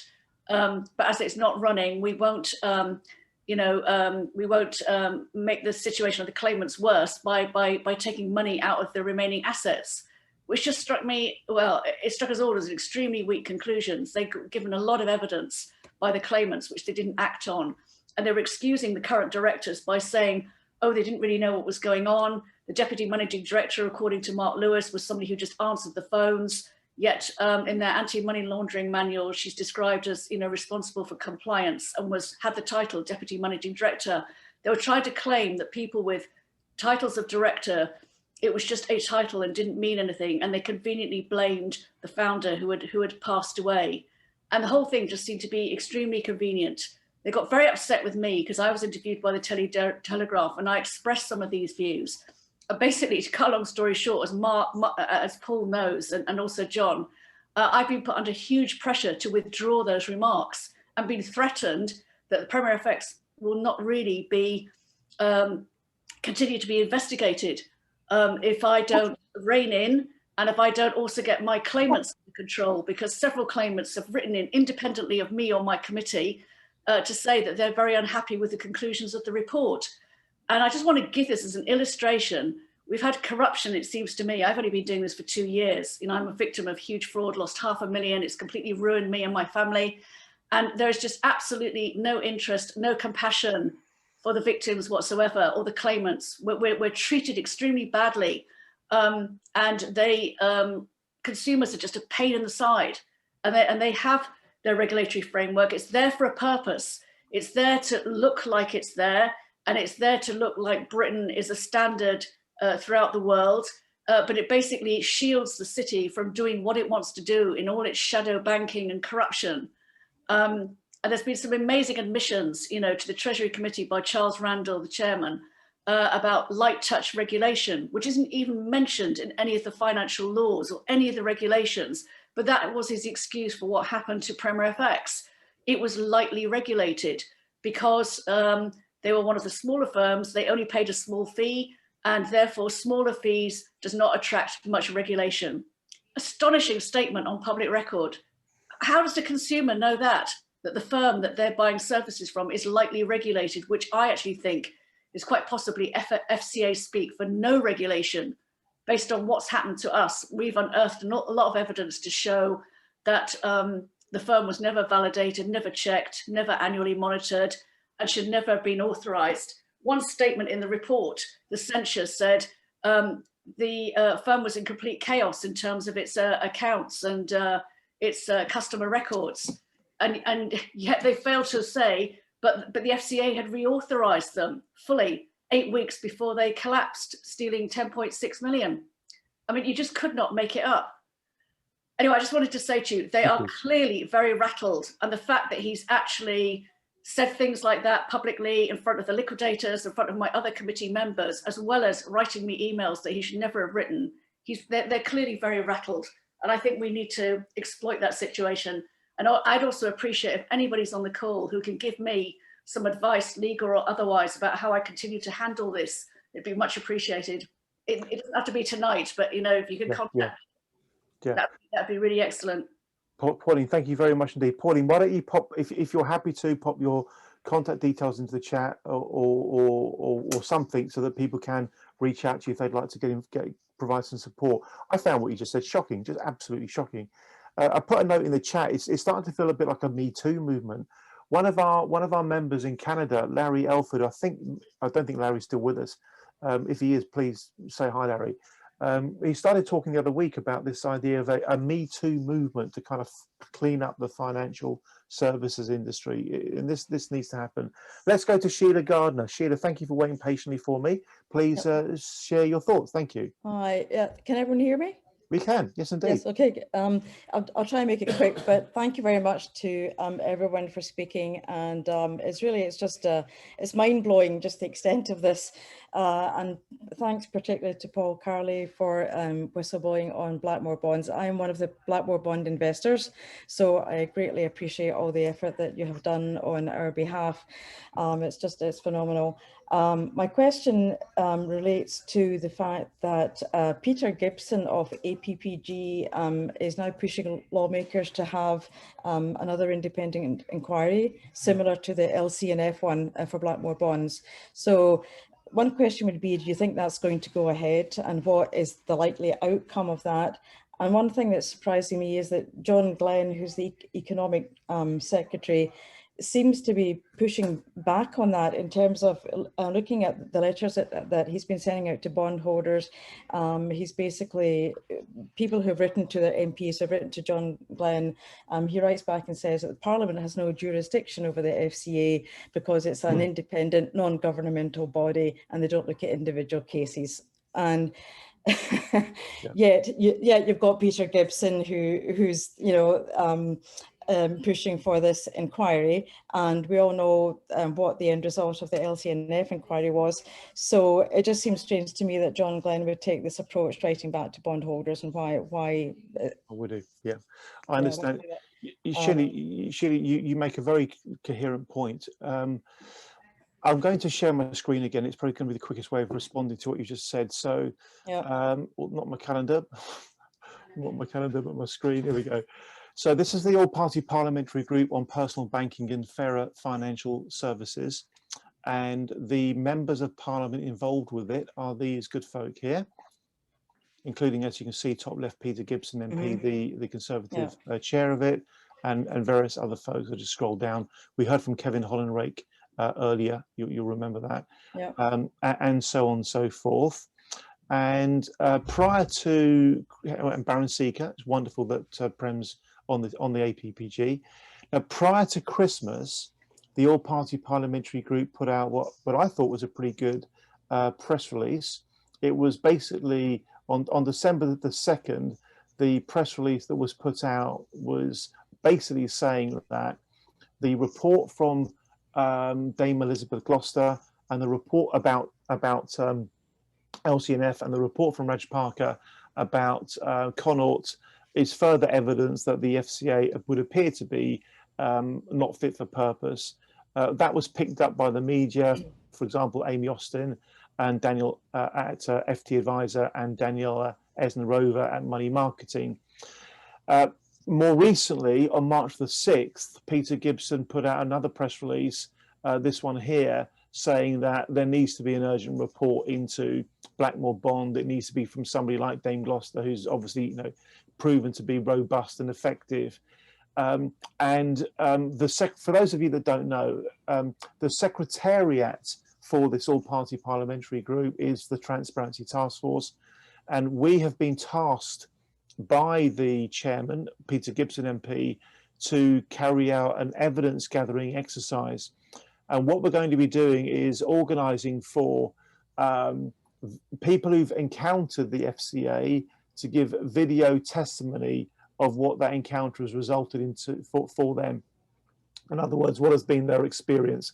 And that evidence gathering exercise is going to be the basis upon which the all-party parliamentary group is then going to go on to its next stage, which may well be, for example, to ask for the Treasury to hold an inquiry. Personally, Sheila, I think the weight of public opinion is getting bigger and bigger and stronger, and there are simply too many people who've been hurt too much to let go of this. Regardless of what the APPG does or doesn't do, the wealth of public opinion basically saying that they haven't been looked after properly by the system is just massive. And I think we all have to just basically all pull on the same rope, work together, and kind of learn how to speak coherently and get things done. I hope that's a reasonable answer to your question, Sheila, but believe me, there are lots of people working very hard on a purely voluntary basis to try to make exactly the kind of changes needed to happen. Thank you, Sheila. Okay, thank you. Andy, what timescales are we talking about for what you just said?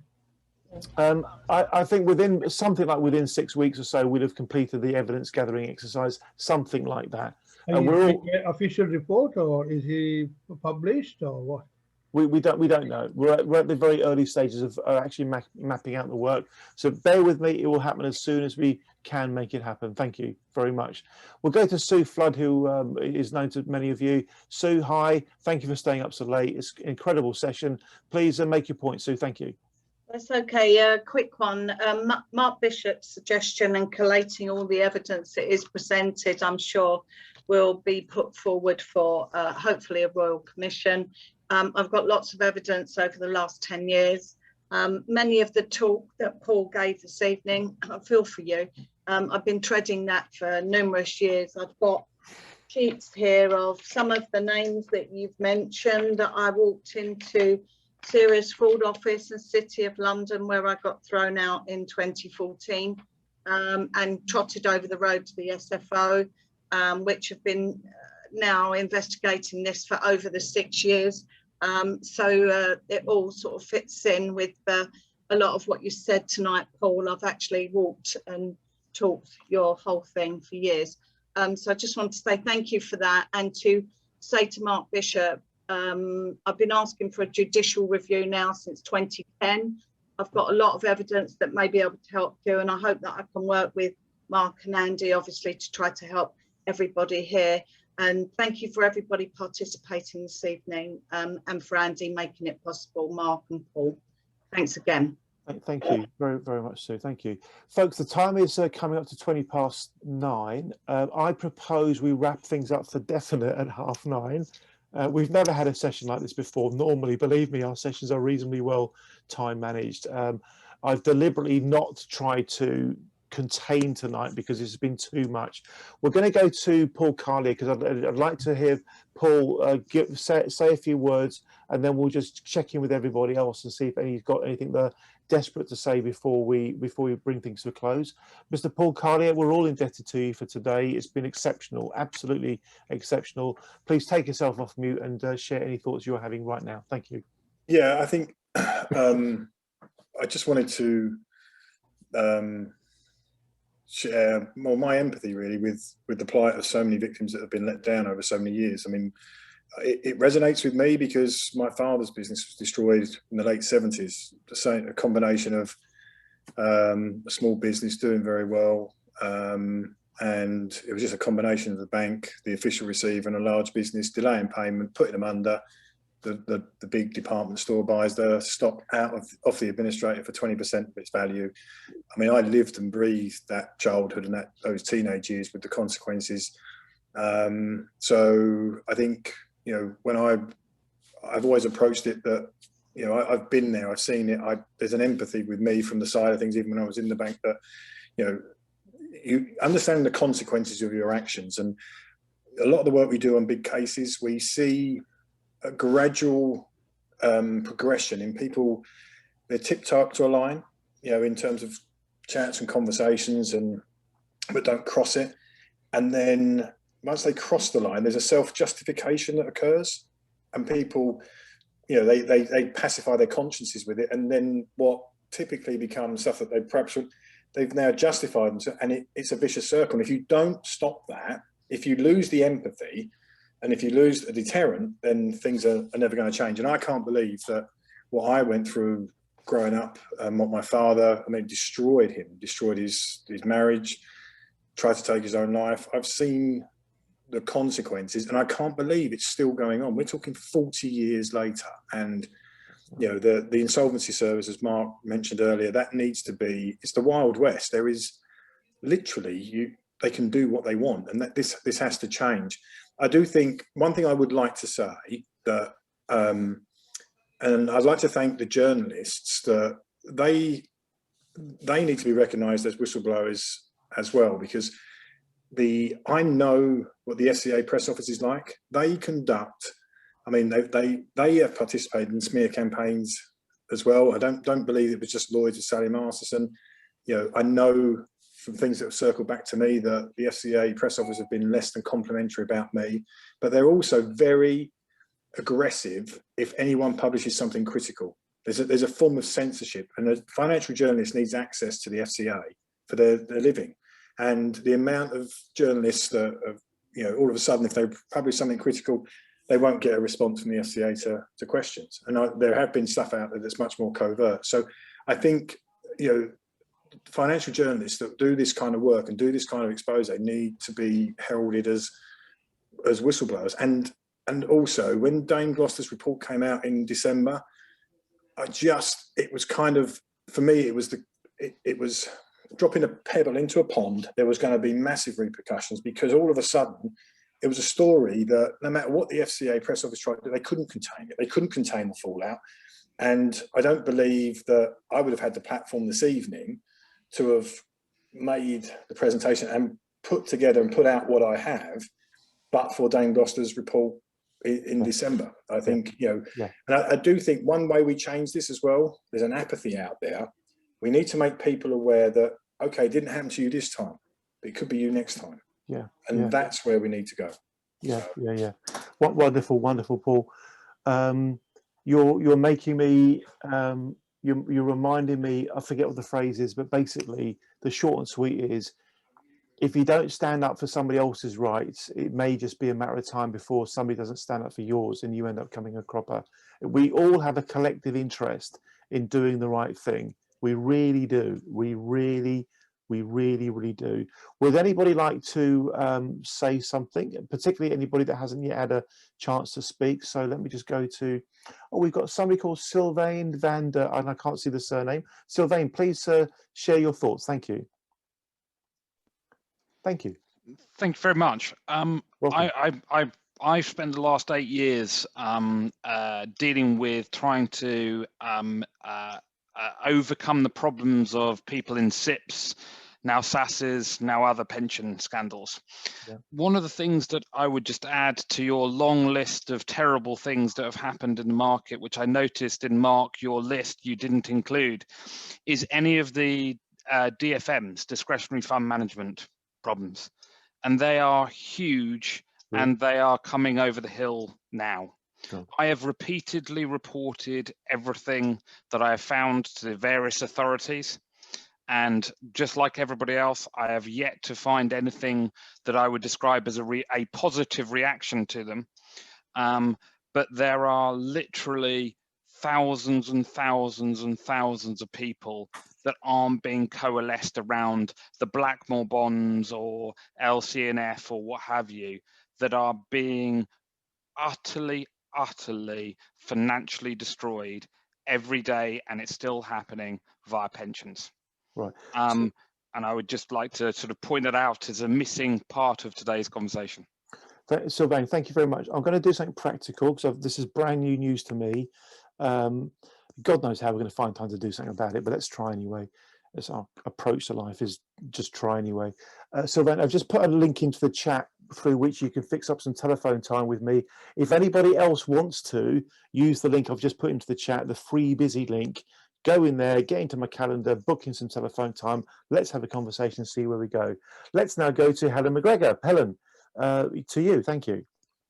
Yes, thanks, Andy. I just want to thank Paul and Mark. I thought your presentations were excellent. Completely shocked, actually, at some of the revelations that we've heard this evening. I just had a couple of things. One was really on a potential EDM, which I've obviously discussed with you, Andy, and we can talk about that further. Please tell people what an EDM is. Early day motion. So it's something that potentially it gets a little bit more impetus in Parliament. I've also would have thought perhaps engaging with the Millers again. I mean, obviously Jean Allen have done a lot of work on their True and Fair campaign. Obviously Ian and myself, we were on that panel. So just thought that might be worth worth looking at. For sure, thank you. We've got our strategy conversation tomorrow, Helen, as you know. Throw all this in then and we'll figure out the best way forward. Sure. Thank you very, very much indeed, Helen. Thanks. Thank you. I'm going to go to Mark Bishop last because I know there are maybe others who want to say something that haven't yet had a chance to. Liz Watson, please keep it brief for me, Liz, but please do share your thoughts. Thank you. You're on mute, Liz. Yes, hello everybody. Yeah, it's been really, really interesting this evening. I wanted to suggest, would anyone be interested to invite the QC, Jolyon Morm, from the Good Law Project, who apparently is making a real impact in exposing corruption and dealing with corrupt issues within the system. And I spoke to his publicist, and he's reputed to be one of the best QCs in the City of London. And I was very intrigued when I heard that he had some issues with Allen and Overy, which I want to find out more about, because they're one of the rare 5 magic circle firms.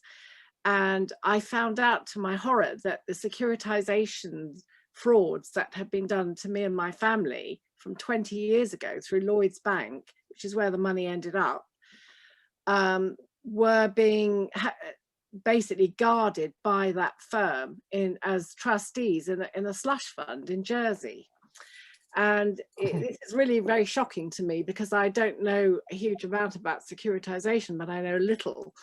And I had a report from a company that promptly got threatened and shut down, although I think they re-emerged in America. And they'd been doing it for 13 years since the Freddie Mac Fannie Mae crisis hit, and they were millionaires within a few months, a matter of weeks and months. And it's only when they came to across the pond to Britain that their business started to struggle and suffer with various vested interest people, I think, trying to shut them down, because the corruption here is far worse than in America, it seems. I mean, we hear a lot about, you know, the foreclosure market and everything. But anyway, this is a massive topic. So I'm quite interested just to follow through on that lead, and wondered if you like the idea of perhaps inviting him as a guest speaker to share with the public what the Good Law Project's about. Yeah, definitely. Yes, indeed. I've just been told by my colleague Alexandra, I've been putting a lot of stuff into the chat, but I've been sending it to everyone in the waiting room, so you haven't been seeing it. So my colleague Alexandra is either now or tomorrow going to include my comments in response to the various things in the chat. Forgive me, otherwise you'd already know that I'm saying yes, absolute thumbs up to that. It's a cracking idea. We'll definitely do it. I think David Leahy, reading his body language, might want to say something. Mr. Leahy, if you do, unmute yourself and give us a minute or two of your thoughts. Thank you. Oh, I will. I didn't plan to, but yes, listen with interest to everything on here. I don't think people still realise how deep this goes. It's beyond government. It's influence. Government is influenced, and I don't care who's on here and who hears it. We have the evidence. We have the connections. We have been creating a matrix of connections for years now, and it is shocking. And you are now scratching the surface of the real stuff. We need to push harder, and personal jeopardy is my answer. Arrest a few people, put them through private criminal prosecutions. You're wasting your time with the police. You're wasting your time with the regulators. You're wasting your time with the Treasury. You're wasting your time going to your MP. It's a total waste of time because it will never end in a criminal prosecution. Tomorrow, I am laying informations in a criminal prosecution against a government minister personally. Watch that fly. Now, that is not to do with banking per se, but what it is to do with is connected heavily with banking. And I still believe, and I'll never be convinced otherwise, that criminal prosecution is the only route to stop this. Bang them up behind bars, and not just one or two, 20, 30, 50, 100, as many as it takes. Get them out of the system and get rid of all the regulators and let the people decide. We need a banking regulator, an independent banking regulator, not all these quango regulators that do nothing. We need somebody who's seen to be putting people behind bars, because what they're doing is criminal fraud and killing people. People are committing suicide as a result of this. We've got 20 people in our group who have talked about or even gone as far as attempting suicide, and we've got a group of about 109 people. So when you think about that, you've got to think how serious this affects people. It's their lives, it's their entire working lives ripped off by a few greedy fat cats in control. So apologies if it offends anyone, but there you go. I don't think anybody went to jail in UK for financial crisis as they did in America. Exactly. 5 people went to jail on the HBOS, thanks to Anthony Stansfeld. Yeah. Anthony's a good champion of bank fraud over in this country. A 6th person did go to jail, but it wasn't attributed to HBOS, but she's still languishing there. I think that'll be because there was sort of £4.5 million missing and only 2.5 were recovered, or that thereabouts, if I remember rightly. So it's basically put up, shut up, go to jail, do your time and come out and you're a rich person again. We got to stop that. We've got to put them away for 10, 15, 20, 30 years, make an example of them. I'm not afraid to stand up to them. Bring it on. They've tried to shut me down. They've hacked me. They've failed me. They've trailed me. But we're still here. Let's go for it. Let's go for them. What I'm saying is we all know the problem now. We've discussed it tonight, and it's been a brilliant discussion to highlight all sorts of elements of that discussion. Now what we're going to do about it. Let's go on the attack. Let's take them down. Thank you, Andy. Thank you, David. Thank you. Okay, I'm going to go to Mark Bishop for any sort of final comments, and then we will be bringing it to a close. What an evening! What an evening, Mr. Mark Bishop. Okay, well, thank you very much, Andy, and thanks everybody. I think I'd just like to respond to some of the comments that have been made by people during this last part of the session. John Banerjee, you were asking what should you do about your complaint about Bailey and Stewart.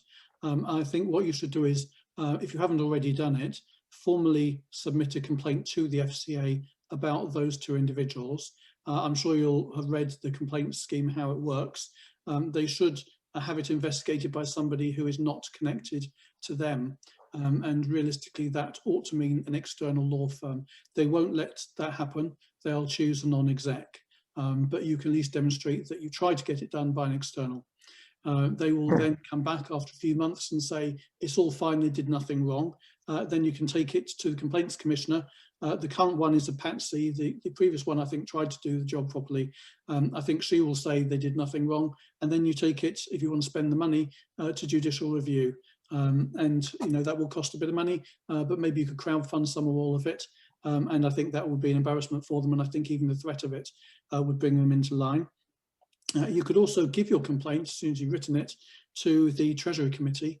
Don't just email the Secretariat. Often there is a member of the FCA staff working seconded on the Secretariat. Email it to all of the MPs.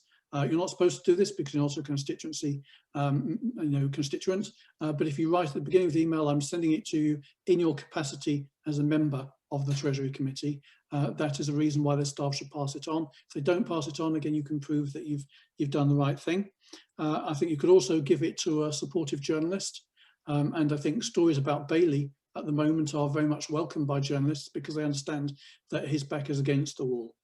And the 4th thing I think you could do is participate in the call for evidence that Andy has described for the APPG, and be one of the whistleblowers that's interviewed for that.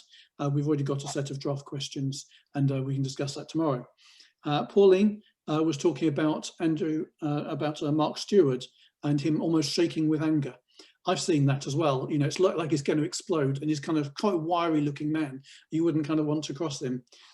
What I'd say is congratulations. It's proving that you're doing something right. So whatever it was that you did that prompted that response, please do it again. It's a very good thing to do.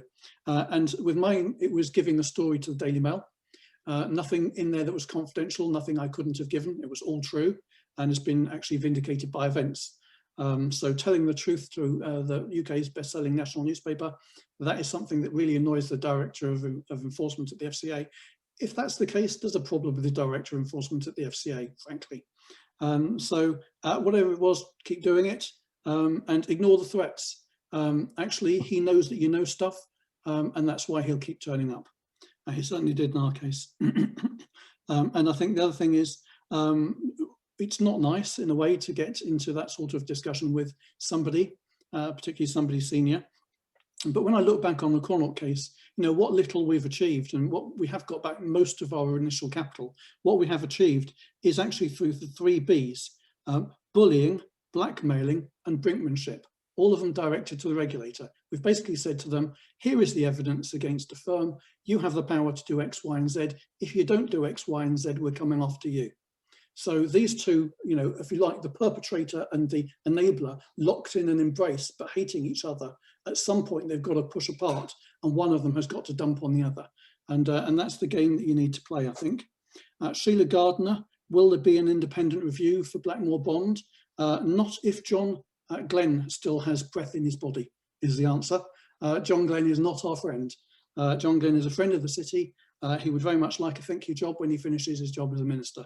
But in the meantime, your job is to extract it from the system against an unwilling minister. So when you send a letter to a minister and the minister makes a decision, you have 3 months from that decision point to seek a judicial review. Now, if you are outside 3 months, there is a solution. What you do is get one of the other victims to write a very similar letter, and they will get a similar response, and that similar response starts the clock running again. But if you're smart, you don't do this until you've got the money for a judicial review of the decision not to go forward. Now, if his letter says that actually it's a matter for the FCA, then he's wrong on the law. Because if you read the Financial Services Act 2012, those 3 sections that are in my presentation about under which there can be a review of the FCA's behaviour, those are about the minister requiring something to happen. It's not the FCA just waking up one morning and deciding it wants to do those things. So you have the power to persuade, or to persuade a judge effectively to overrule the FCA in this case. And finally, Paul Carlier, you mentioned that the FCA press office had been briefing against you. That's terrible. If you have evidence of that, I think you should complain about that officer, go through the process I described with John, and I'm sure you could get the evidence from the journalist in question. I personally know that they briefed against me in respect of a member of Parliament, which I actually think is an extremely serious matter, particularly as the things that they said were untrue. It's a long time ago, I didn't complain about it. If I knew then what I knew now, that's what I would have done. But get evidence always of these things, and then go forward. Play the man, not the ball, frankly, because you have to. You know, you have to be in a situation in which they don't have power over you. You have power over them. There's a great book I will recommend. It's called David versus Goliath, and I've gone and forgotten the name of the author. Andy's brilliant on books, and he will probably remind us of the name of the author. But David versus Goliath, basically what he argues, this author, he says, if you're the little person fighting against somebody really big, don't fight the way that they want you to, because that is what they want and they will win. See what the benefits are to your smallness and use those. So in this case, you are the whistleblower, you are the campaigner, and you are the person being bad-mouthed by a statutory regulator that is funded by every citizen in this country, right? So actually you use your smallness to attack them. Anyway, sorry, it's been a while. Andy, it's been an amazing presentation and an amazing day. Thank you very much indeed. Thank you very much indeed, Mark. You're so good at putting things together. So you've got a real gift there, Mark. You really have. Also, Andrew Candy suggested Sun Tzu's Art of War. I can get the logic there, and I've put a link into the book you mentioned just now, Mark. Ladies and gentlemen, there's a Mark Twain quote. It's one of my favourite quotes, actually. I'm thinking about it more and more, and the quotation is: "There's the 2 most important days in a person's life are number 1, the day they're born, and number 2, the day they figure out why." And when I started the Transparency Task Force, it was when I realised what my purpose was as a human being. I'm absolutely convinced of that, and I'll continue to do whatever I can. I know it's not very good, and I know there's loads of things wrong with what I do and all the rest of it, but I'll just carry on trying as best as I can, because you know we're human beings. We're human beings, flesh, blood, emotions, family, friends. We have to be protected from the kind of things that we've been talking about tonight. I'm going to invite Paul Carlier to quite literally say the last words. Paul, we're all indebted to you, sir, for what you've done tonight. I've put it in the chat. I've said it already. You have performed a public duty beyond anything that could have been asked of you, Paul. Paul, a few final words from you to say goodnight to everybody, please. Thank you. All I would say to everybody is that, I mean, I'm literally in the process of launching legal action against Lloyds as we speak. It's taken me 6 years to accumulate the evidence I needed, and we're now about it. So my message to everybody is don't give up the fight. I think, you know, no matter how futile it is, you know, you keep plodding away. Sometimes you think you're getting nowhere, but you know, every now and again, you know, we crack open the can of worms, and I think Dame Gloucester gave us all an opportunity in December, and we just need to keep the momentum going. So keep up the fight. I'll support on the Blackmore thing.